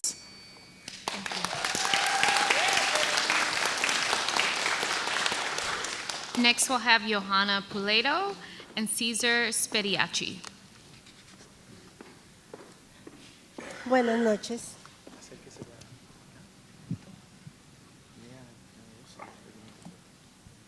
Buenas noches. Mi nombre es Johanna Pulido. Good evening. My name is Johanna Polino. Llevo más de 10 años viviendo en Jackson Heights. I've been living in Jackson Heights for more than 10 years now. Al igual que todos los neoyorquinos y muchos migrantes, estamos pasando por diferentes necesidades. Just like many New Yorkers and many immigrants in the city, we're going through lots of issues at this moment. Estoy aquí y expongo mi caso para que pueda ayudar para una decisión definitiva a la renta tan alta que estamos pagando. And I'm here in the hopes that this will help with the issue, which is the high rents that we're paying at the moment. Estoy pasando por una situación de salud con mi esposo, el cual no puede trabajar. Hemos tenido que dejar de comer para cumplir con nuestras obligaciones básicas, que es renta y biles. At the moment, I'm going through a very difficult situation with my husband, who is not able to work due to a health condition. And we're trying to meet the bare necessities as best we can. At this point, we're trying to cover rent and food. Aparte de eso, se le suman las costosas deudas médicas, ¿no? Aside from this, we also have extensively high medical bills. Todos los seres humanos tenemos derecho a vivir dignamente. All human beings deserve a good life. A esto me refiero, tener un techo seguro siempre And by this, I mean having a safe home. y un plato de comida. And of course, food on the table. Les pido a ustedes que piensen no solo en mí, en muchos adultos mayores y niños que están pasando por otras necesidades. I ask you to not just think of me, but to also take into consideration the elderly and also many children that are going through this very same situation. Gracias. Thank you so much. Thank you.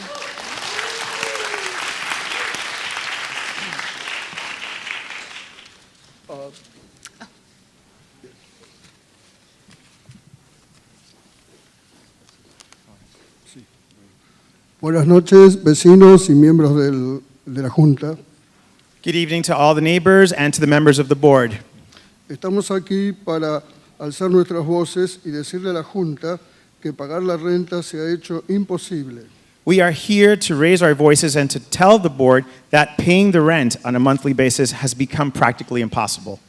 altas rentas para vivir en apartamentos en malas condiciones. And these are high rents in order to live in apartments that are very poor quality. Necesitamos reducción de la renta We need a rent reduction or a rent rollback y acceso a viviendas dignas. and access to a home or an apartment that is worthy of living. Vecinos, debemos tomar conciencia y formar uniones de vecinos, unirnos en la lucha sin descanso. I urge all of our neighbors that are here today, we need to form tenant associations and we need to work extensively and tirelessly so that we can make gains in the city. Participando y tomando las riendas de nuestro futuro. By participating and taking control of our own future. Queremos más viviendas públicas. We want more public housing. Trabajamos muy duro solo para pagar la renta. We work so hard and all we do is pay rent. No más aumentos. No more rent increases. La unión hace la fuerza. Empoderémonos. De nosotros depende nuestro futuro. We need to empower ourselves. Our future depends on us, and strength is in numbers.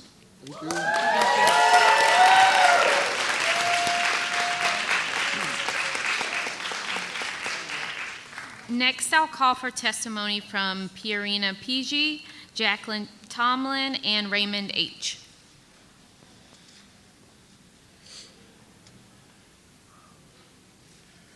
Is Pierina here? Oh, great.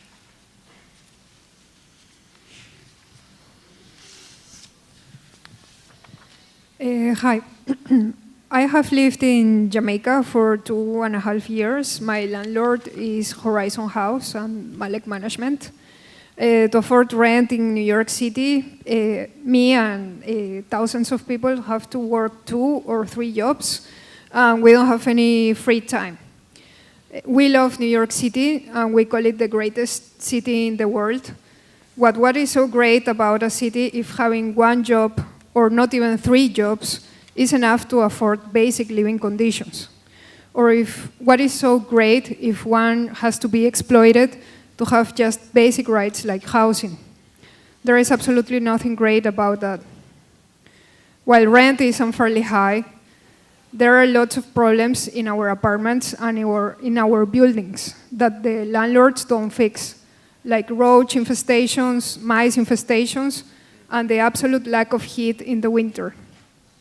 I pay rent on time every month, but I don't receive the services I am paying for, which is why we need a rent rollback. The rent is supposed to include heat, but since Horizon House doesn't provide it, I have to use my own heater. Me and my neighbors have to use our own heater. And some of our neighbors, they even have to turn on their stoves, which is highly dangerous, to stay warm during winter. But not only in my building. According to reports in the media, the city received nearly 80,000 calls about lack of heat and hot water just in January, in 1 month. How much additional calls do you need to act on bad landlords? Landlords complain that they can't afford to maintain their buildings, but they have gotten rent increases year after year, while our homes and buildings get worse and worse.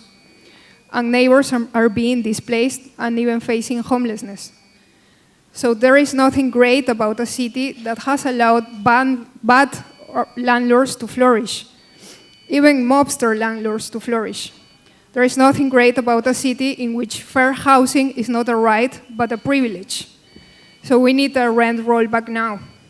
Thank you.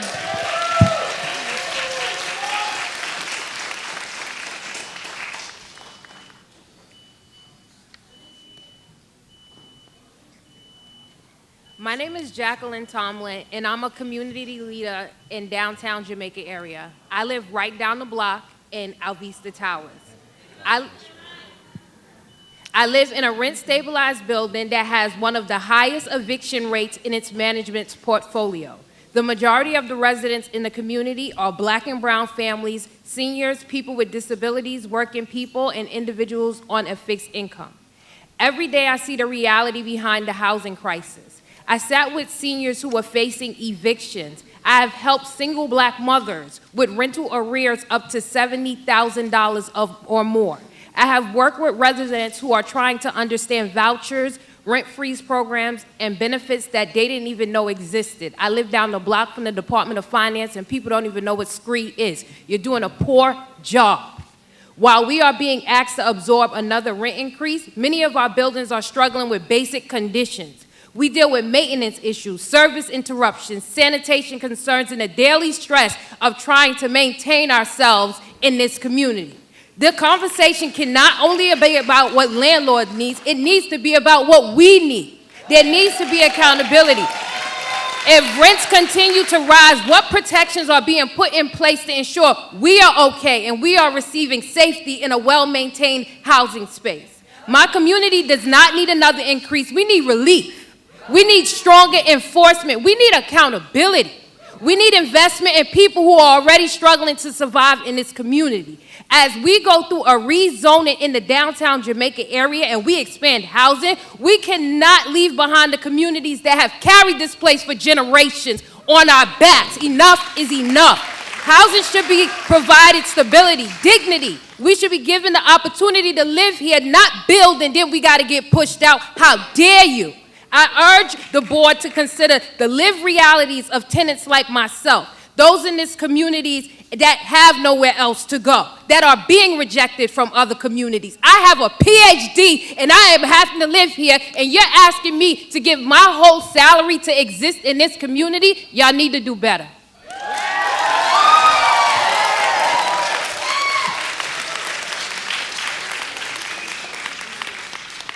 Thank you. And next we'll welcome Raymond H., Sean Connolly, and Sam Lee.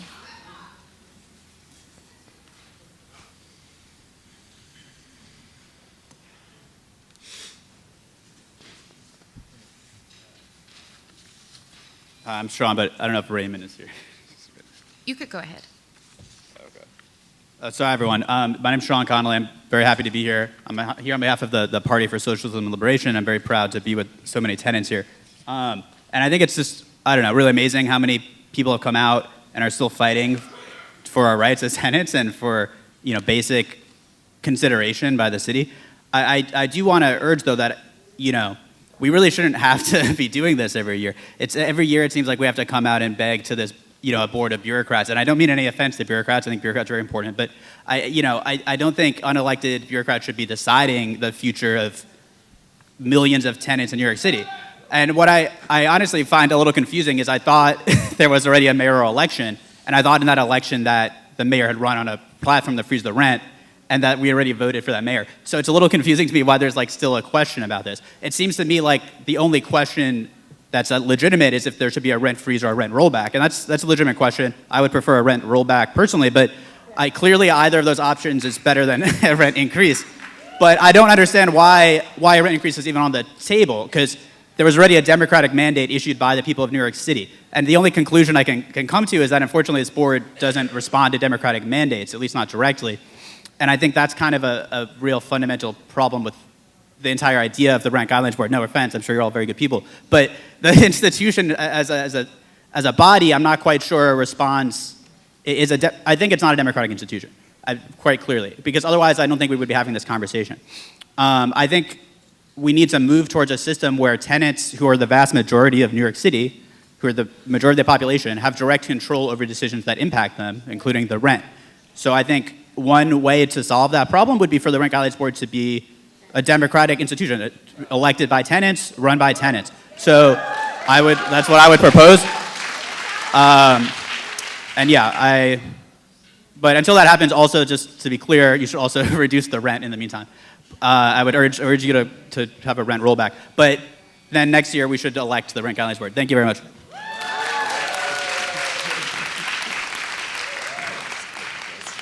Thank you. Are Raymond H. and Sam Lee here? Oh. Great. Hello, Sam. Great. Thank you. Hello, everyone. My name is Sam, and I'm a lifelong Queens tenant. I'm an educator for the Department of Education, and I'm a member of the Party for Socialism and Liberation. Every year, me and my fellow New Yorkers come before the Rent Guideline Board to beg to not increase our rent. For decades, cost and maintenance of our buildings only account for 62% of the slumlord's income. And yet, the slumlord's leftover net operating income is never spent or invested to repair or maintain our buildings and our living conditions, and instead their money goes directly into their pockets. And that's a shame. Year after year, the RGB vote to increase slumlord income because of inflation and increasing costs. But why?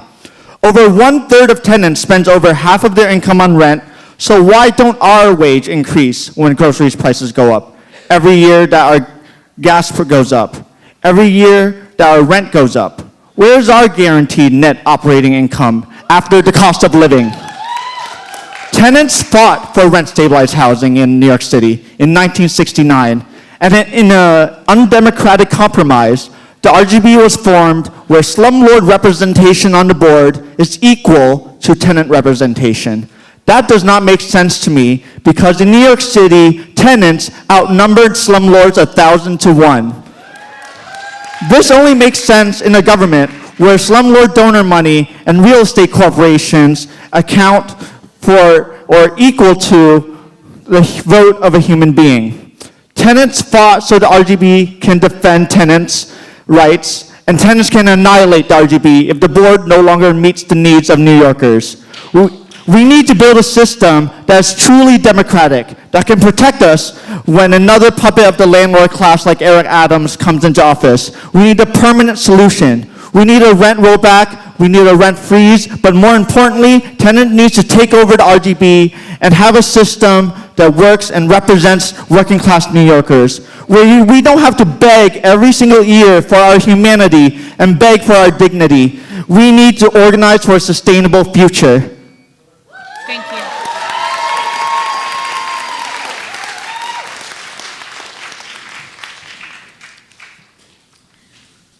And I'm going to call once more for Daquan Llewellyn, Denise Espinoza, and Raymond H. Okay. Then I will invite Kristen Kiernan, Tusif Asan, and Casey McNaughton. I'm Kristen Kiernan.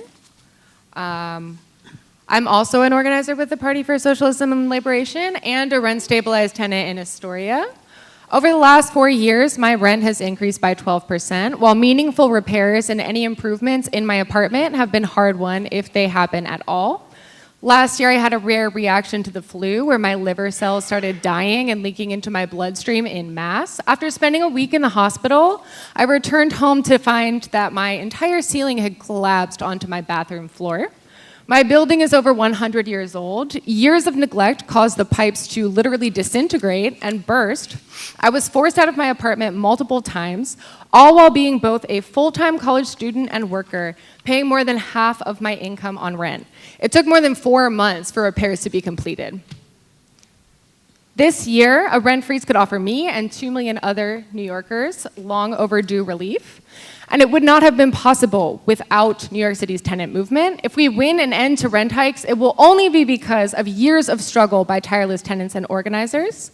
Unfortunately, this pales in comparison to what landlords actually owe us. In fact, the entire Rent Guidelines Board process is designed to benefit landlords at our expense while creating the illusion of being fair and democratic. You are an unelected body whose sole purpose is to protect landlords' bottom line. You use flawed metrics that merely estimate the potential rise in property taxes and the potential rise in market value of maintenance expenses. In reality, landlords often pay below market rates for these goods and services through long-term contracts or by neglecting necessary upkeep. Decades of historical data from your own internal analyses indicate that you have overestimated landlords' expenses by 1% annually. This is a permanent multi-billion-dollar transfer of wealth from us to our landlords. With your long-standing awareness of these figures and the legal authority to institute a rent rollback, you have never done that. And so we're here to demand that tenants are in control of this process. Thank you so much.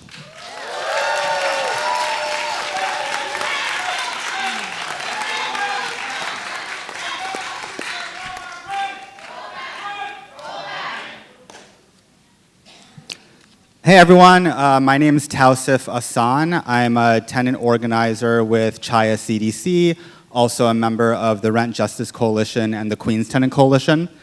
I'm really proud to have been able to grow up here in New York City, in Queens.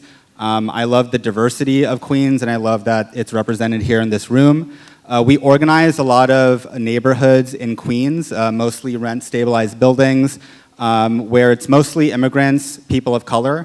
And the reality is that when rents go up, when landlord profit goes up, that means that when gentrification is happening, that's also parallel to the displacement of immigrants, of people of color, of low-income New Yorkers, and that's not right. And that's why we're here to demand for the rent to be rolled back. Because when we're knocking on the doors of tenants, especially during Zoran's mayoral campaign, we let people know that there's a guy who's running to freeze the rent. And what we heard from a lot of tenants was, that's really great. And from a lot of tenants, we heard that they wanted even more. That even if my rent was frozen, it's already too high. And what they really need is for the rent to go down. And so that's why our demand is for the rent to be rolled back. We are furious that the board is even considering any rent hikes. The rent is already too high. If the rent is too high and it's frozen, to a lot of tenants, to a lot of people of color, to a lot of immigrants, to a lot of working class New Yorkers, that means that they're going to have to leave the city where they built a home and they're going to have to find another place to live. And that's not what we want. We're here to fight to keep longtime tenants who have been in their apartments for 10 years, for 20 years, for 30 years, for them to stay for another 10 years, for another 20 years, for another 30 years. And for that to happen, we need meaningful rent relief. And so that's why we're demanding from the Rent Guidelines Board a rent rollback. Thank you so much.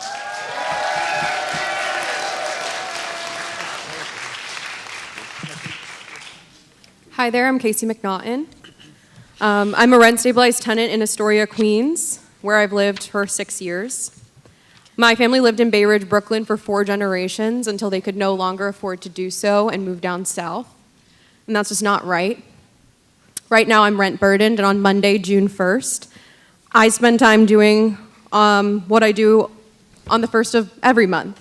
I sat in my living room and decided which bill gets paid late this month so I can make my rent.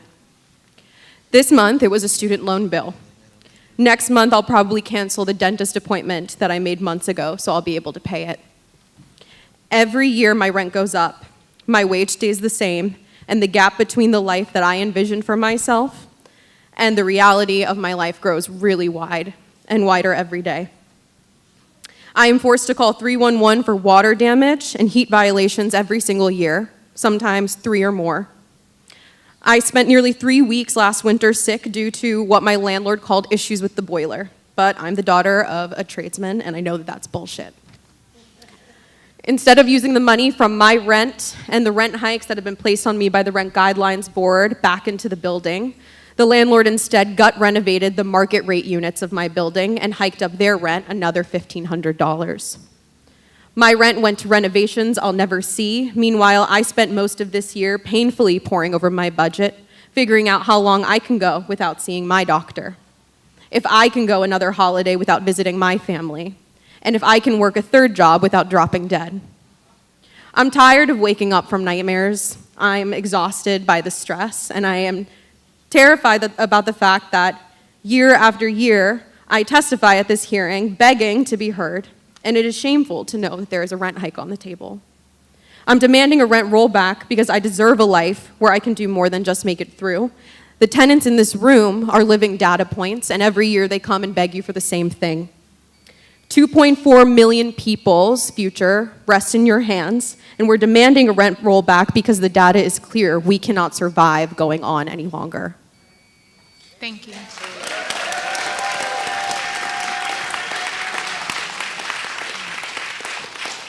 Thank you so much for all the testimony so far. Before I call the next group of names, just a reminder for anyone who's here and hasn't registered, if you would like to testify, please register with the staff in the front. Even if you did pre-register, let them know that you're here so we can get your name up here.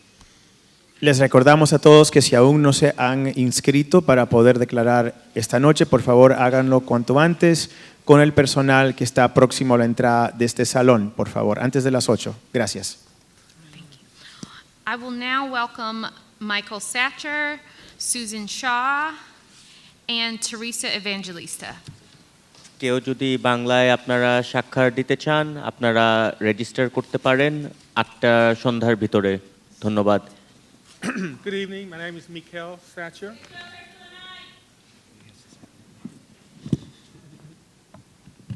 My name is Mikhail Satcher.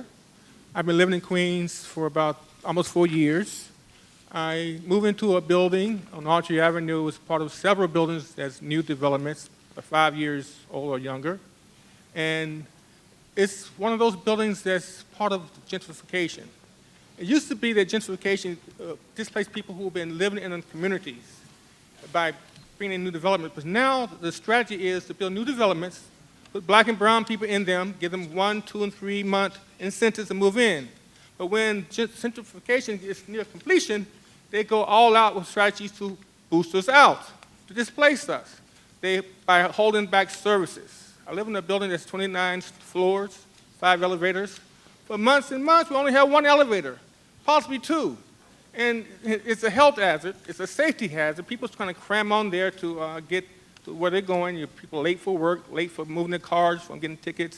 But also, there are other amenities that were promised when you sign a lease, they don't fulfill.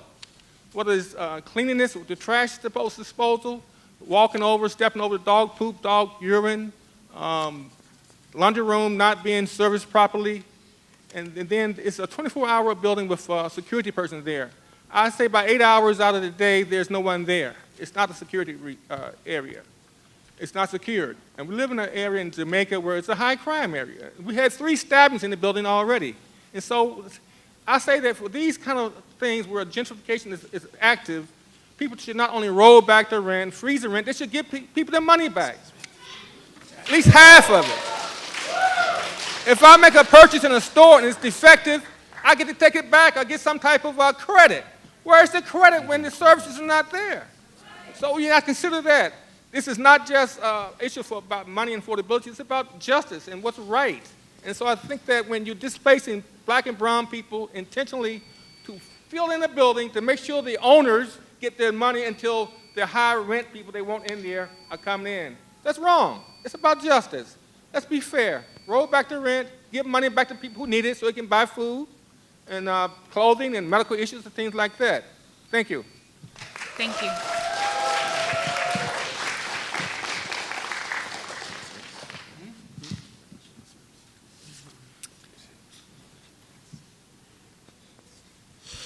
Thank you, board members. My name is Susan Shaw, and I was born in Queens and only ever lived in Queens for all of my 60 years on this earth.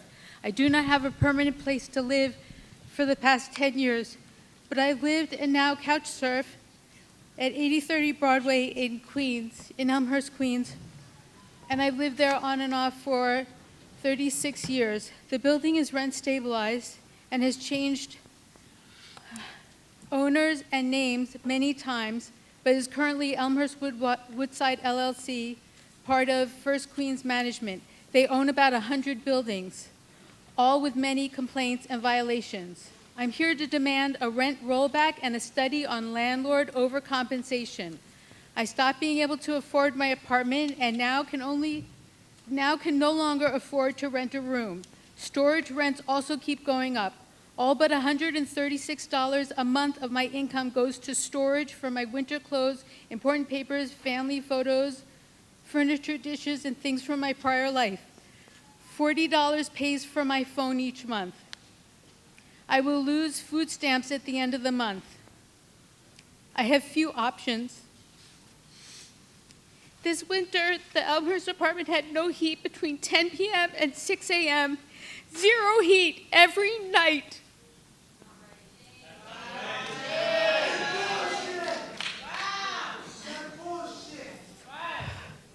I had to stay at the 94th Street apartment, which is also rent stabilized, but it has small owner, so they get heat. I also stay sometimes in a Woodside while house sitting for a woman who travels a lot. She is rent stabilized and she gets heat all the time.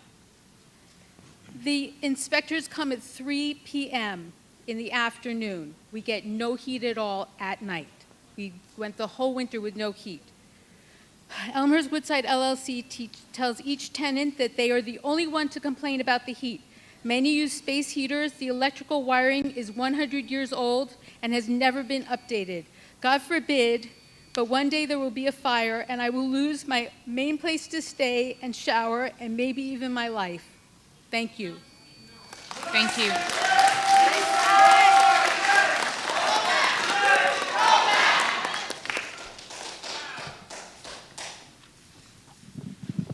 Hello, my name is Teresa. I'm a Queens resident and I organize with the Party for Socialism and Liberation. Thank you to all the dedicated tenants and organizers who showed up today to share your stories and fight for dignified housing. Tonight, this board is going to hear us talk about unaffordable rents and broken buildings. The same thing will happen in every borough this month. And on June 25, the best thing this board will have to offer us is a rent freeze. A rent freeze, so that folks who are spending more than half their paychecks on rent can keep spending more than half their paychecks on rent. A rent freeze, so that folks who live with roaches and leaks and broken elevators can keep paying the same amount to keep living with roaches and leaks and broken elevators. For already rent-burdened tenants, a freeze is not enough. It will offer some relief, but that relief will be temporary until next year, when we all come back here again to do the same song and dance. Who is ready to finally end this cycle? If you come to these hearings year after year, you know that this for-profit housing system is never going to work for us. At best, it will only feed us crumbs.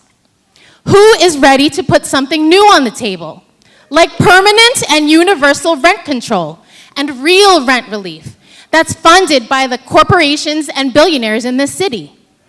If you're tired of feeding into this ridiculous, undemocratic system, join us for the final vote on June 25 and for a socialist housing forum on June 27.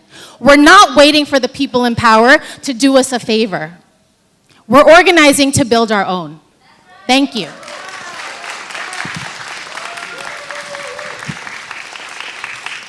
Thank you.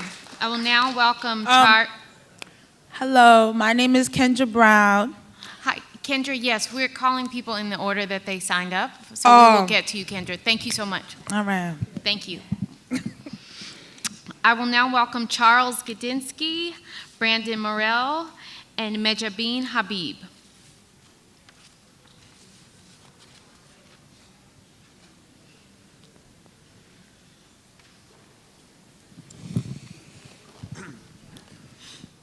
Good evening. I own and manage a 46-unit building 1 mile from here in South Queens. My tenants have heat and hot water 365 days a year. I've been with the building for over 30 years, close to 35 years. The building was built in the 1920s. The infrastructure is very old. For the first time in over 30 years, I had to cut back on improvements at the building. The current 3% rent increase does not keep up with the cost to run our blue-collar rent-stabilized building. This negatively impacts our tenants. The proposed guideline increase of possibly a 0% increase will negatively impact the quality of life for working-class tenants in New York City. Mayor Mamdani ran a campaign promising New York City rent-stabilized tenants 0% increase. The ramifications of such a political promise will devastate quality of New York City housing. A month does not go by where you do not hear a story about poor conditions in New York City Housing Authority buildings, especially in the winter. Do you want all moderate income housing to fall under the same disrepair as NYCHA buildings? Think about this when voting on rent increases. I can sell my building and move on. That's not what I want to do. Unfortunately, most of my tenants can't move on. They rely on me to keep giving them a nice quality of life. Without proper rent increase, I can't continue doing that. This should not be a political vote, but a quality of life vote for tenants of New York City, so the buildings they live in do not fall under disrepair. I haven't evicted a tenant in 20 years. Tenants that go into financial, we get them on city FEPs, we get them on Section 8. We help them get programs that will help with rent relief. I don't think I'm the exception to the rule. I think there's a lot of people like me who care about the tenants. I also live in Queens, and I run, again,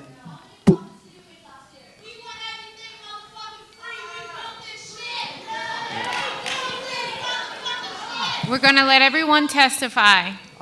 with those comments, I'll say goodnight. Bye. Thank you. It's beneath me to respond to that. I will now welcome Brandon Morel and Mejabin Habib.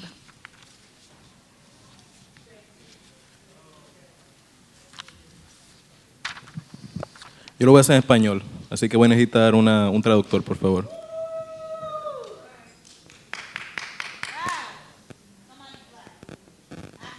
I'm going to do it in Spanish, so I'm going to need an interpreter. Claro. Mi nombre es Brandon Morel, yo soy parte de la juventud, yo soy un estudiante, yo soy parte del Partido para el Socialismo y la Liberación. My name is Brandon Morel. I'm a youth, I am a student, and I'm part of the Party for Socialism and Liberation. Yo estoy aquí hoy porque el papá mío paga el 60% de su salario en renta. I'm here today because my father pays 60% of his salary in rent. Yo no vivo en una vivienda de renta estabilizada, pero yo creo que en esta sociedad tan antidemocrática hay muy poco espacio para discutir por qué el costo de vida está tan caro. I don't live in a rent-stabilized apartment, but I think that in this anti-democratic society, there are very few spaces to be able to discuss why the cost of living is so high. El RGB, o como lo dice en español, la Junta de Directrices de Control de la Renta, supuestamente es una institución para ayudar a los tenants. The RGB is supposedly an institution to help tenants. Pero en realidad lo que ustedes hacen es optimizar y maxificar el lucro de los caseros. But really what you do is to optimize and make massive the profit of landlords. Uno no pide que el costo de vida baje. I'm not asking, I'm demanding that the cost of living go down. Y uno cree que no solo es el congelamiento de la renta o el decrease de la renta. Uno tiene que controlar democráticamente una institución que es dictatorial And en I su don't naturaleza. think that it's only a rent freeze or even a reduction of the rent, but that this dictatorial institution has to be controlled democratically. El RGB se ha lucrado, se continúa lucrando y se va a lucrar. No importa si sean más tenants o si sean menos caseros. Uno tiene que controlar completamente esta institución. The RGB, it doesn't matter if there are more tenants or more landlords, this institution has to be controlled completely, democratically. Y este hombre, élite blanco que estaba hablando antes de nosotros, que habla supuestamente en nombre de los caseros, no puede estar acá porque la mayoría de los tenants son la mayoría de ciudadanos de Nueva York. And this elite white man who was talking before us, who's supposedly talking in the name of landlords, shouldn't be here because the tenants, because tenants should be democratically controlling the housing in New York.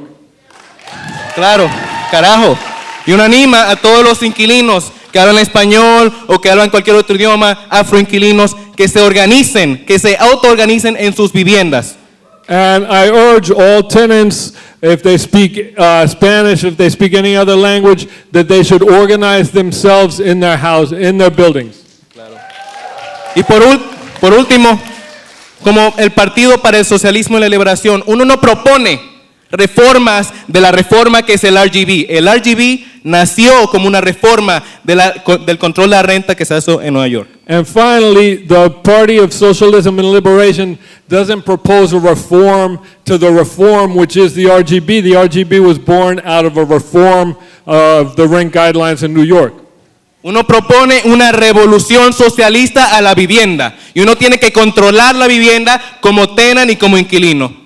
We propose a socialist revolution in housing and that tenants have to control tenants have to have control over housing. Uno tiene que tener una vivienda social, una vivienda social. We need to have social housing, social housing.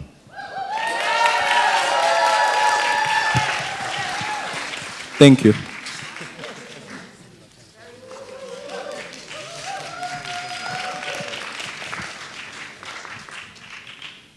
Hello, members of the RGB. My name is Mahjubin Habib, and I'm a youth member from CAV Astoria Tenants Union. I've lived my entire life in a rent-stabilized apartment in Astoria. I'm here today to demand that the RGB freezes the rent for 1- and 2-year leases. To me, New York City is home. It's all of our homes. But as of right now, the people are being pushed out, not just by outside threats, but by the forces inside our city that increase the rent. Under Eric Adams' administration, the rent had been raised by over 12%, which is outrageous for the short term that he was mayor. I love New York City, and I don't want to leave, but my family is being forced to consider moving to Pennsylvania due to increasing rent. The rent being raised doesn't just cause an inconvenience, but a threat to our safety. Housing protects people, whether it's from natural danger or ICE. As a US-born citizen who comes from an immigrant family, I am still afraid of ICE. When ICE is detaining any person of color on the street, I fear being outside my home. Now imagine the reality of what could happen to my family when we are forced out of our homes onto the streets because of increased living costs. I and all these tenants here today come before you not to beg for a rent freeze, but to demand that you ensure no increases on all leases. We are in the greatest city in the world. It is time that we act like it. Thank you. I will now welcome Felix Andres, Findusi Begum, and Panvi Hassan. Yes, I'm sorry, Felix Andres, Andrea, yes. The first name is Felix Andrea. Oh, Panvi Hassan, Panveyhasan. And just before that is Findusi Begum. Okay.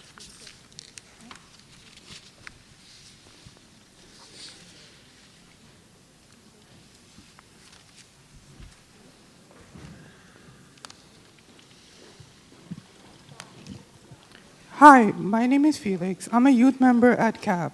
I recently moved to New York with my family. I'm here today to call on the RGB to freeze the rent for 1- and 2-year leases. Our rent has gone up so much, around 10%, while landlord profits is at all-time high.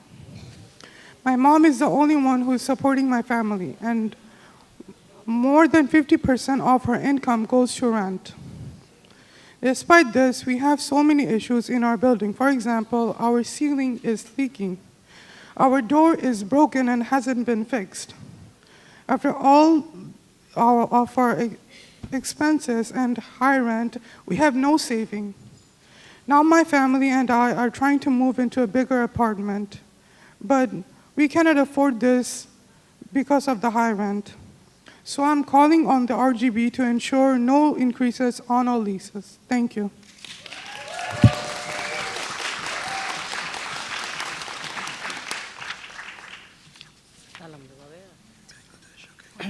আমার নাম ফেরদৌসী বেগম আমি একজন cab সদস্য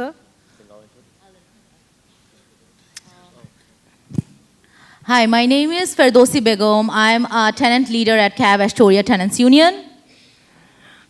আমি new ইয়র্কে 8 বছর ধরে এখানে বসবাস করি কিন্তু আমার যে টাকা আয় করি সেখান থেকে আমাদের ভাড়া চলে যায় 90%। এই কারণে আমাদের চলার খুব সমস্যা। So I have been living in rent-stabilized unit for 8 years. 90% of my income goes to rent. So at this point, I pay all my income to rent. প্রতি বছর বাড়িওয়ালা ভাড়া বাড়াইছে কিন্তু আমরা বাড়ি যখন কিচেন রুম বাথরুম তারপর ছাদে যে পানিটা পড়ে সেটা আমরা ঠিকভাবে আমরাকে ভালো করে দেয় না আমাদের বাড়িতে যে অসুস্থ রোগী থাকে আমাদের খুব কষ্ট হয় They have been increasing our rent every year, but my repairs are not done. Kitchen, doors, and ceiling, everything is broken. I have a patient at home, They have been living like this in this situation. আমাদের এই বাড়ির ভালোভাবে ঠিক করে না, এই কারণে আমরা বিভিন্ন অসুখে আমরা ভুগছি, বিভিন্ন আমাদের খুব কষ্ট হয় এখানে থাকা। Because we don't get repairs and maintenance, it is very difficult to live in these conditions. ঠিকভাবে বাড়ি এলাকা আমরা কথা বললো যে আমাদের এটা সমস্যা, ঠিকভাবে আসে না, আমাদের বাড়ি ঠিক করে না, বাসা ঠিক করে না, পানির যে সিং বন্ধ হয়ে যায়, তা বাথরুমের টয়লেট নষ্ট হয়ে যায়, অনেক কিছু সমস্যা দেখা দেয়, কিন্তু কোনো মতে বাড়িওয়ালা ঠিকভাবে ভালো করে না। I don't see the landlords or the maintenance guy ever come to our apartment. Everything is broken, but they are neglecting us again and again. আমাদের খুব কষ্ট হচ্ছে এখানে বসবাস করা, আমাদের খুবই কষ্ট হচ্ছে। আমরা এই ভাড়াটা আমার বাড়াইতে চাচ্ছি না, যে বাড়িওয়ালা এই ভাড়া না বাড়াই, নাহলে আমরা এখানে বসবাস করা খুব কঠিন হয়ে যাবে, আমাদেরকে অন্য জায়গায় চলে যেতে হবে। It is very difficult to continue to live in our current apartment. It is very difficult. If the rent is increased, then we would have to leave to somewhere else, and I don't want to leave my neighborhood.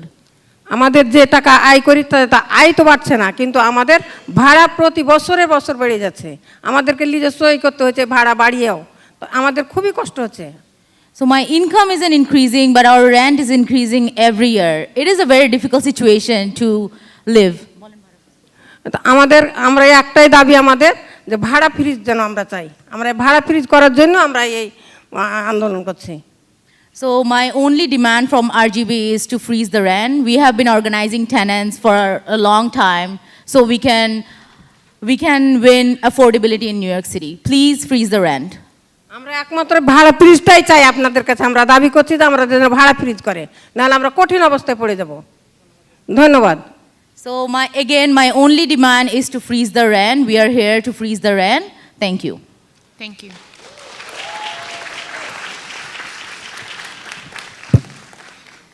Is Panvi Hassan here? Okay. Next, I will welcome up John Bolton, Natalia J., and Orindita Sarkeen Onad.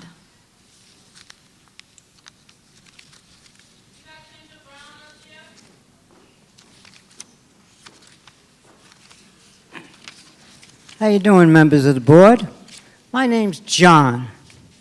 I live in a rent-stabilized building in Elmhurst for 45 goddamn years. And I've seen a lot of shit in that 45 years from a landlord that owns 50 buildings. I'm not upset, I'm just angry. The building is 100 years old. I urge you, freeze this rent. Give us back the rollback money. I live on a fixed income. I'm 72 years old. I'm a senior citizen. I get $1,280 from Social Security. Thank you, Uncle Sam. 200 of that goes to Medicare, so I have health insurance to keep me healthy. Well, that's going to end soon. Snap, health insurance, bye-bye. I feel like we're in a boat and we're all sinking, but you're going to save us, right, guys? Okay, I got to hurry up. Right now, I'm in court with the landlord because I haven't paid that bastard 8 months' rent.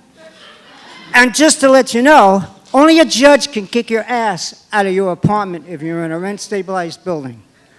That's right, remember that. Okay. I'm in court because of repairs that have not been done. And when they're done, they're not done right, so they got to come back and do it again. My bathroom looks like the Grand Canyon. And there's no heat. Well, here we go. You ever get heat in the morning? Oh, that's good. 11 o'clock at night, there's no heat. 6 in the morning, hell, I didn't have heat all night. For 2 years, no heat. I let them know. I say, no heat. They go, call 311. No heat. Have you tried closing the windows? Have you turned on the radiators? Do you have a pet dog, a cat that keep you warm? Thank God I do. So, keep on fighting, and we'll win. Don't raise the damn rent.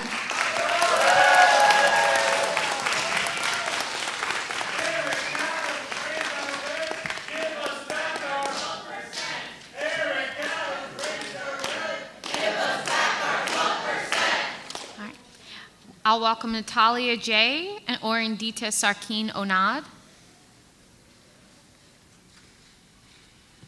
Hello, everyone. My name is Natalia J. I live in a rent-stabilized apartment. I've been told and made aware that this board does not take accountability for maintenance issues which are affecting tenants as a result of landlord negligence, though profits has been on a surplus as a result of the Rent Guidelines Board decision to increase the rent every year, that is on 1- and 2-year leases. We need a rent rollback and a rent freeze which will help tenants with the rise in economic cost. My slumlord name is Raj Equities, care of Crosstown Companies located in Rego Park. Additionally, landlords are aggressively harassing tenants, me in particular, as present. Landlords are illegally self-affirming 311 complaints for heat and hot water. Therefore, heat-in violations are not issued by the city and maintenance issues are disregarded. Again, I ask for a rent freeze and or rent rollback. Though New York City DHCR has the data on rent-stabilized apartments in New York State, I will hope that this board familiarize themselves with the data and see that the data of the rent during the time when these apartments were on the market does not meet the current economic cost of living. That is, during the 70s, 80s, and 90s, there is no way that during this time rent has skyrocketed as a result of this board decision. Considering a rent increase makes this a direct and purposeful machination that would allow tenants to suffer during this economic turmoil. Okay? I demand a rent freeze and or a rent rollback. Thank you. Thank you.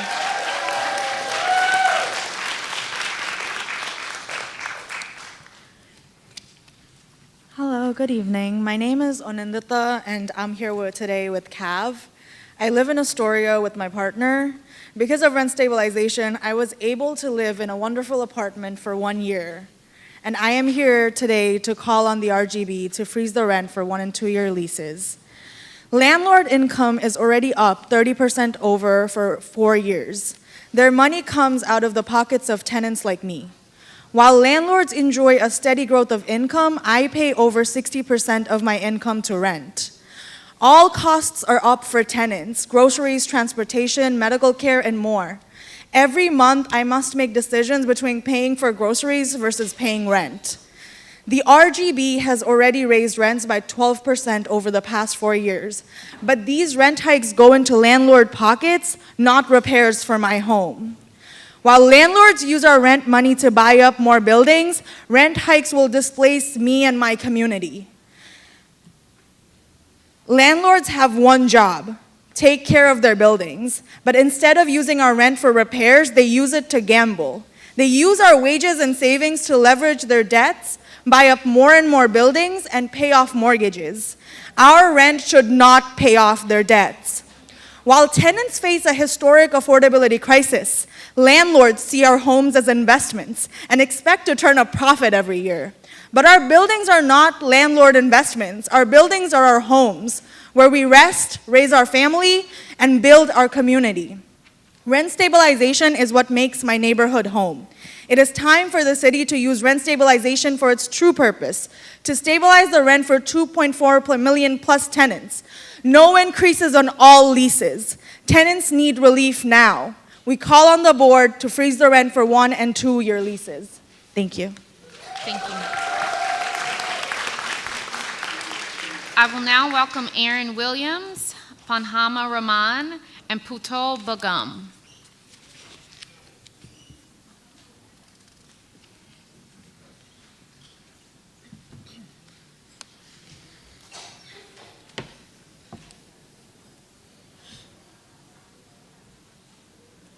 Is Aaron Williams here? Okay, Aaron.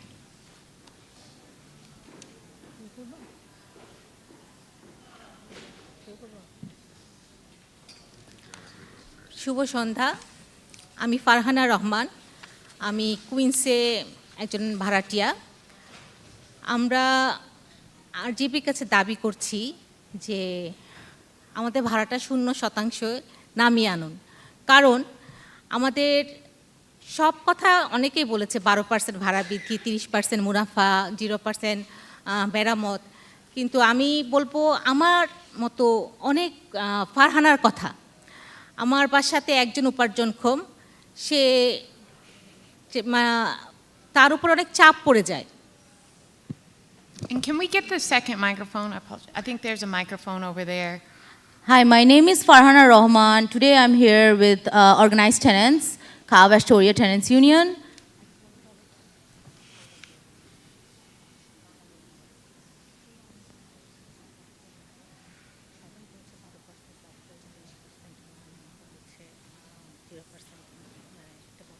Today I'm here to demand rent freeze. Like everybody has already said that landlord had made 30% income, 30% profits of our 12% rent hikes. আমি আজকে আমার মতো অনেক ফারহানার কথা বলতে এসেছি। আমার husband শুধু ইনকাম করে, আমার ছেলে স্কুল গোয়িং, আর আমার হেলথ ইস্যু থাকার কারণে আমি কাজ করতে পারি না। So today I'm here to tell stories about so many Farhanas. We only have one person who's the breadwinner. My son is a student and I am a housewife because of health issues I can't work right now. আমার husband সপ্তাহে 7 দিনই কাজ করে। My husband works 7 days a week, 12 hours, 12 to 16 hours. তো তার জন্য এটা খুব কষ্টকর হয়ে যায় যখন ভাড়াটা আমাদের প্রতি মাসের 20 তারিখে আমরা ভাড়াটা জমানোর চেষ্টা করি। For my husband, it becomes very difficult at the end of every month to pay the rent. আমাদের দ্রব্যমূল্য বাড়ছে, আমাদের আইসের ধরপাকড় হচ্ছে, তারপর আমাদের বাজেটে কাটছাট হচ্ছে। তো ভাড়া বৃদ্ধি মানে আমার জীবনের আরেক সাইডে সব কিছু কাট করে ফেলা। So we can see the triple threats making our life more difficult. We can see the benefits and snap cuts from federal government. We can see the ICE escalation in our neighborhoods. We can see the wartime inflation affecting our life in very difficult ways. RGB বোর্ডের মেম্বারদের কাছে বলছি, তোমরা কি জানো আমরা কতদিন কোথাও ঘুরতে যাই না, কোনো রেস্টুরেন্টে খেতে যাই না, কারণ আমাদের কাছে এনাফ টাকা থাকে না তখন। I want to tell all the RGB members that do you guys know that we can't really go to a vacation with our family because we are always paying our rents. তাই আমি আজকে বলবো যে RGBর কাছে আমাদের দাবিটা একটু মানো, আমরা তোমাদের দিকে তাকিয়ে আছি, তোমরা আমাদের সহায় হও, না বিল্ডার্সের সহায় হও। So I want to demand a rent freeze from RGB members. Please support the tenants and not the greedy landlords and the developers. আর আমি RGBর কাছে মাধ্যমে মেয়রের কাছে দাবি জানাবো, আমাদের সকল ভাড়াটিয়ার পক্ষ থেকে আমাদের দাবি, শুধু ভাড়াটা ফ্রিজ করে দাও, আমাদেরকে শান্তিতে মানসিক চাপমুক্ত থাকতে দাও, আমরা স্বস্তিতে বাঁচতে চাই। Through RGB, I also want to amplify my voice to mayor and all other tenants. Please freeze our rent so we can have some mental peace of mind. Okay, thank you. Thank you, everyone. Thank you.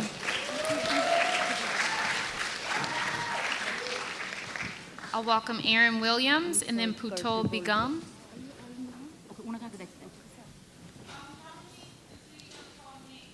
I don't know exactly, but we're going to get to everyone. We won't leave until we get to everyone. All right. Good evening, everyone, members of the board. My name is Erin. I am a lifelong Queens girl living in Flushing, and is very much a part of my identity. I am also a member of the Queens Tenant Coalition over here. And as someone who is currently unemployed and caring for an aging and disabled parent, even in a rent-stabilized home, times and finances are uncertain. Even when I was working, I hadn't seen a wage increase over $2,000 in maybe 3 years, and my rent sure has increased. So, according to the mayor's office study on the true cost of living here, the real wages of rent-stabilized tenants have declined by about 0.4% this year. Meanwhile, inflation in New York City has increased by 4% and continues to decrease our purchasing power. At the same time, we are told that rent increases are necessary because of landlords' costs are rising. But if they're failing us by refusing to make timely repairs and keep conditions safe and livable, are increases actually warranted? If our landlords are harassing us and trying to manipulate and intimidate us into signing documents working against our own interests and preying on this city's most vulnerable, as in the case of my household, what increases are justifiable at all? Rent continues to rise faster than my income.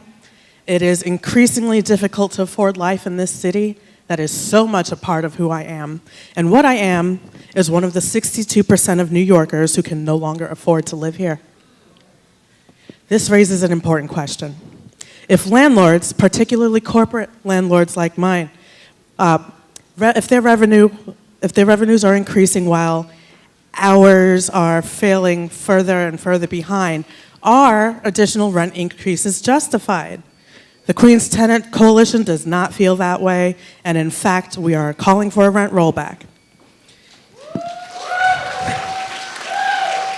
So, as members of the Rent Guidelines Board, you are trusted with making decisions that affect millions of New Yorkers.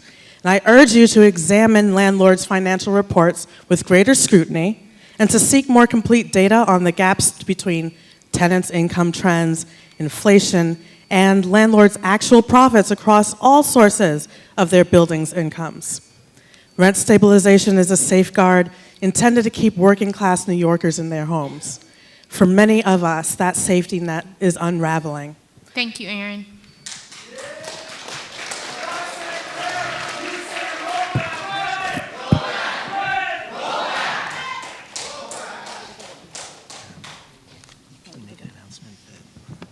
Hello good evening আমার নাম পুতুল বেগম আমি আজকে ক্যাবের সাথে এসেছি আমি অ্যাস্টোরিয়ায় থাকি এখানে আমি 16 বছর ধরে থাকি Hi, my name is Putul Begum, and I'm here today with CAV organizing Asian communities. I live in Astoria for more than 15 years. Because of Rent Stabilize, I have been able to live here for more than 10 years. আমি আজকে এখানে এসেছি আরজিবির কাছে 1-2 বছরের 0% ভাড়া বৃদ্ধি দাবি করতে I'm here today to call on the RGB to freeze the rent for 1- and 2-year leases. বাড়িওয়ালারা গত 4 বছরে 30% ভাড়া বেড়েছে সেই অর্থ আমার মতো ভাড়াটিয়াদের পকেট থেকেই আসে Landlord income is already up 30% over last 4 years. Their money comes out of the pockets of tenants like me. বাড়িওয়ালা যখন নিয়মিত আয় বৃদ্ধি পাচ্ছেন তখন আমি আমার আয়ের 50% ভাড়ার পেছনে ব্যয় করি While landlords enjoy a steady growth of income, I pay over 50% of my income towards rent. ভাড়াটিয়াদের জন্য সবকিছুর খরচ বেড়েছে যেমন খাদ্য যাতায়াত চিকিৎসা এবং আরও অনেক কিছু প্রতি মাসে আমার গ্রোসারির খরচ এবং ভাড়া দেওয়ার মধ্যে আমার কঠিন সিদ্ধান্ত নিতে হয় All costs are up for tenants like groceries, transportation, medical care, and so many more.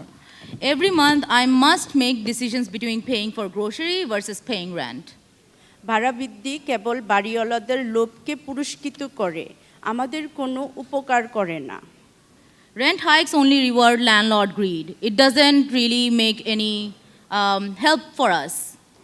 বাড়িওয়ালাদের প্রধান দায়িত্ব হলো তাদের ভবনের যত্ন নেওয়া বাট তারা করে না Landlords have one job, that is to take care of our buildings, but instead they don't take care of our buildings. কিন্তু তারা আমাদের ভাড়ার অর্থ মেরামতের জন্য ব্যবহার না করে ঝুঁকিপূর্ণ বিনিয়োগে ব্যবহার করে Instead of using our rent for repairs, they use it to gamble. তারা আমাদের শ্রমের আয় ও সঞ্চয়কে ব্যবহার করে ঋণ নেয় আরও ভবন কিনে ঋণ পরিশোধ করে They use our wages and savings to leverage their debts, buy up more buildings and pay off mortgages. আমাদের ভাড়ার অর্থ দিয়ে তাদের ঋণ শোধ করা উচিত নয় Our rent should not pay off their debts. যখন ভাড়াটিয়ারা অভূতপূর্ব জীবনযাত্রায় ব্যয় সংকটের সম্মুখীন হয় তখন বাড়িওয়ালারা আমাদের বাড়িগুলোকে কেবল বিনিয়োগ হিসেবে দেখে এবং প্রতি বছর লাভ করতে চায়। So I want to say again, like many other people, while tenants face a historical affordability crisis, landlords see our homes as investments and expect to turn a profit every year. কিন্তু এই ভবনগুলো শুধু বিনিয়োগ নয়, এগুলো আমাদের ঘর, যেখানে আমরা বিশ্রাম নেই, পরিবার গড়ি এবং আমাদের সম্প্রদায় তৈরি করি। But our buildings are not landlord investment. Our buildings are our homes where we rest, raise our family, and build our community. পরিশেষে আমি এটাই বলতে চাই, ভাড়া নিয়ন্ত্রণ আমার এলাকাকে আমার বাড়ি হিসাবে টিকিয়ে রেখেছে। এখন সময় এসেছে শহর কর্তৃপক্ষ ভাড়া নিয়ন্ত্রণের প্রকৃত উদ্দেশ্য পুরো 24 লক্ষেরও বেশি ভাড়াটিয়ারা ভাড়া স্থিতিশীল রাখা। Rent stabilization is what makes my neighborhood home. It is time for the city to use rent stabilization for its true purpose, to stabilize the rent for 2.4 million tenants across New York City. কোনো lessee ভাড়া বৃদ্ধি নয়, ভাড়াটিয়াদের এখনই স্বস্তি প্রয়োজন। No increases on all leases. Tenants need relief now. আমরা বোর্ডের কাছে 1 বছর আর 2 বছরের সব লিজের জন্য ভাড়া ফ্রিজ করার আহ্বান জানাই। ধন্যবাদ। We call on the board to freeze the rent for 1 and 2 year leases. Thank you. Thank you. No. And I just want to make a final reminder to folks, if you have not already registered to speak, No increase on all leases. No increase on Thank you. all leases. No increase on all leases. Thank you. Thank you. So I want to make a final reminder, if you have not yet registered, registration will close at 8 p.m., but the board will be here to hear from folks who are registered by 8. Aló, buenas So I tardes. would now like to welcome, oh yes, I'm sorry, the translation, thank It's you. okay. Buenas tardes. Solo quería recordar a las personas que si quieren hablar, por favor se tienen que inscribir y tienen hasta las 8 de la noche para poder hacerlo. Gracias. Thank you. I would now like to welcome Shifa Tasneem, Ishmael Atif, and Kendra Brown.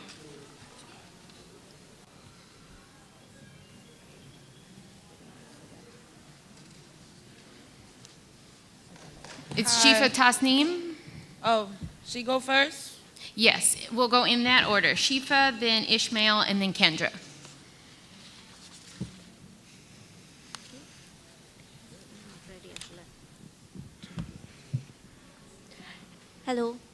Hello. My name is Shifa Tasneem. I am here with CAV, ATU. I live nearby. I've been living in Jamaica for the past 4 years, I believe. I'm a minimum wage worker, and almost 75% of my paycheck goes into the rent. Over the few years, one of my stove is not working. The oven in my home does not work. I have black molds that got painted over instead of being taken care of by professionals. I've had a washroom that had not been repaired for 3 days. The technicians came after 3 days because I kept having to bang on my landlord's door. This is the state we live in. After spending 120 hours of my month on the rent, I get this kind of treatment from the landlords. So I asked the Rent Guidelines Boards for a rent freeze because I hope this will help people like me make ends meet nicely. I won't have to worry about groceries at the beginning of the months. I won't have to starve myself. I won't have to think about taking a day off from work because I don't know if I take the day off, if I take the day off, I don't know if I'm gonna make rent. So thank you, that's all. Thank you.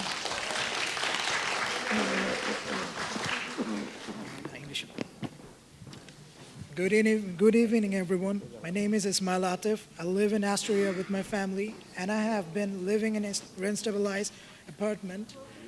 I am also a member of CAF, an organization that works alongside tenants and working-class families to fight for affordable housing and tenant rights. I'm here today as a tenant because rising rents combined with the increasing cost of living are a major concern for ordinary families like mine.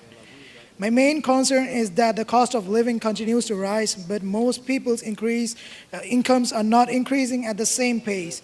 The cost of food, transportation, healthcare, childcare, and essential expenses like grocery have been increasingly difficult for many families to manage. In this situation, even a small rent increase can place a significant financial burden on households. Many people are forced to cut back on basic necessities or rely on debts just to make ends meet. According to recent data, landlords' profits on net operating income have increased by more than 30% over the past few years. During the same period, rents for tenants have increased by approximately 12%. This means that property owners have already seen substantial financial gains, while tenants continue to face growing financial pressure. I respectfully ask RGB to freeze the rent on all rent-stabilized leases.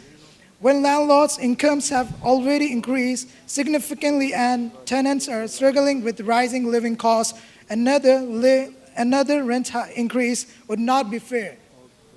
A rent freeze would provide relief to millions of New Yorkers, help families remain in their homes, and make it easier for them to achieve financial stability.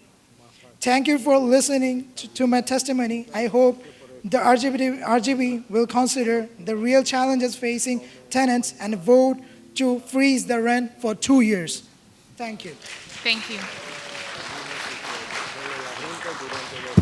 We'll have Kendra Brown, then Christina Jeffers, then Salsa Bill Chowdhury. One second. So I just want to say that I'm not understanding how America steal our culture, like our food, have us grow food like our Mexicans.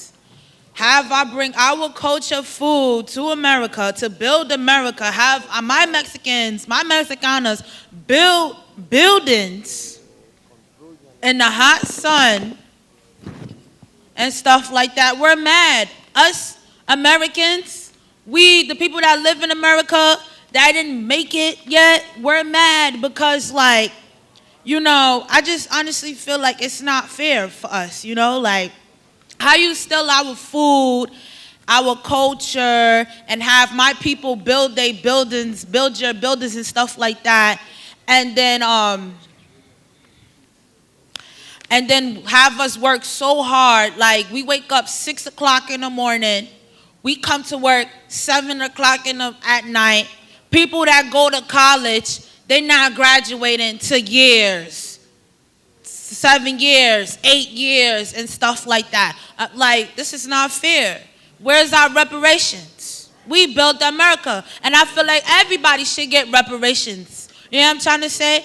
And that's what I want to say. And I feel like we should have everything free. Our rent should be free. Food should be free. Everything, it's not fair. We built America. They don't got no black clothes. I had a fit today.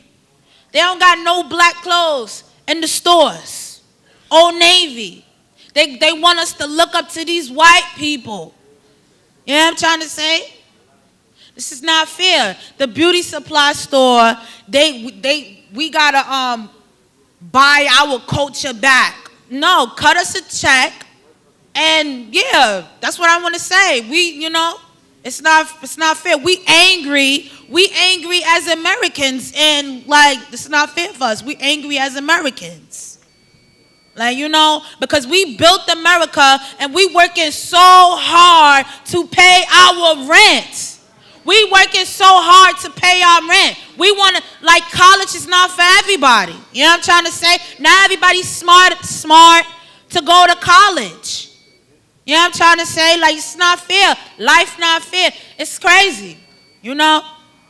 Thank That's you, it.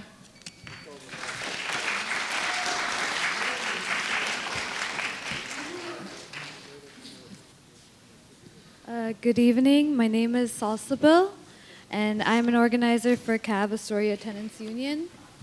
I am the proud daughter of Bangladeshi immigrants, and I was born and raised in Queens, New York. As an organizer and as a fellow New Yorker and a tenant, I am witness to the suffering of our people. New Yorkers are currently faced with the triple crisis of the federal administration's budget cuts, the wartime inflation, and ICE escalation, all during an ongoing affordability crisis. We are here today to demand a 0% increase on all leases. This is the bare minimum that the RGB can do for working class New Yorkers. The real estate industry has greedily been taking advantage of the working class who have been putting their lives on the line to make ends meet while they continue to hoard wealth. Our people, the working class people, are what makes New York the best city in the world, and we're here today to remind the RGB as well as the real estate industry that we are here to stay in the city that we've built. Ekhane asi, ekhanei thakbo. No increases on all leases. Good night. Thank you. I'd like to welcome Christina Jeffers, Fariha Haider, and Krishna Parmswar.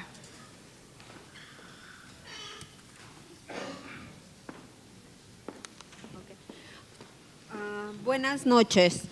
Mi nombre es Cristina Jeffers, líder de la coalición de inquilinos en Queens, y vengo a pedir lo que realmente necesitamos, que es una reducción de renta. Good evening. My name is Christina Jeffers, leader of the Coalition of Tenants in Queens, and I come here to ask for what we really need, which is a reduction, which is a rent rollback. He vivido por más de 30 años en el 9425 de la 57 Avenida en Elmhurst. Mi casero es Sara Realty. I've lived for more than 20 years at 9425 57th Avenue in Elmhurst. My landlord is Zara Realty. Yo pago más del 40% de mi salario en renta. I pay more than 40% of my salary in rent. Con el resto tengo que hacer magia para cubrir necesidades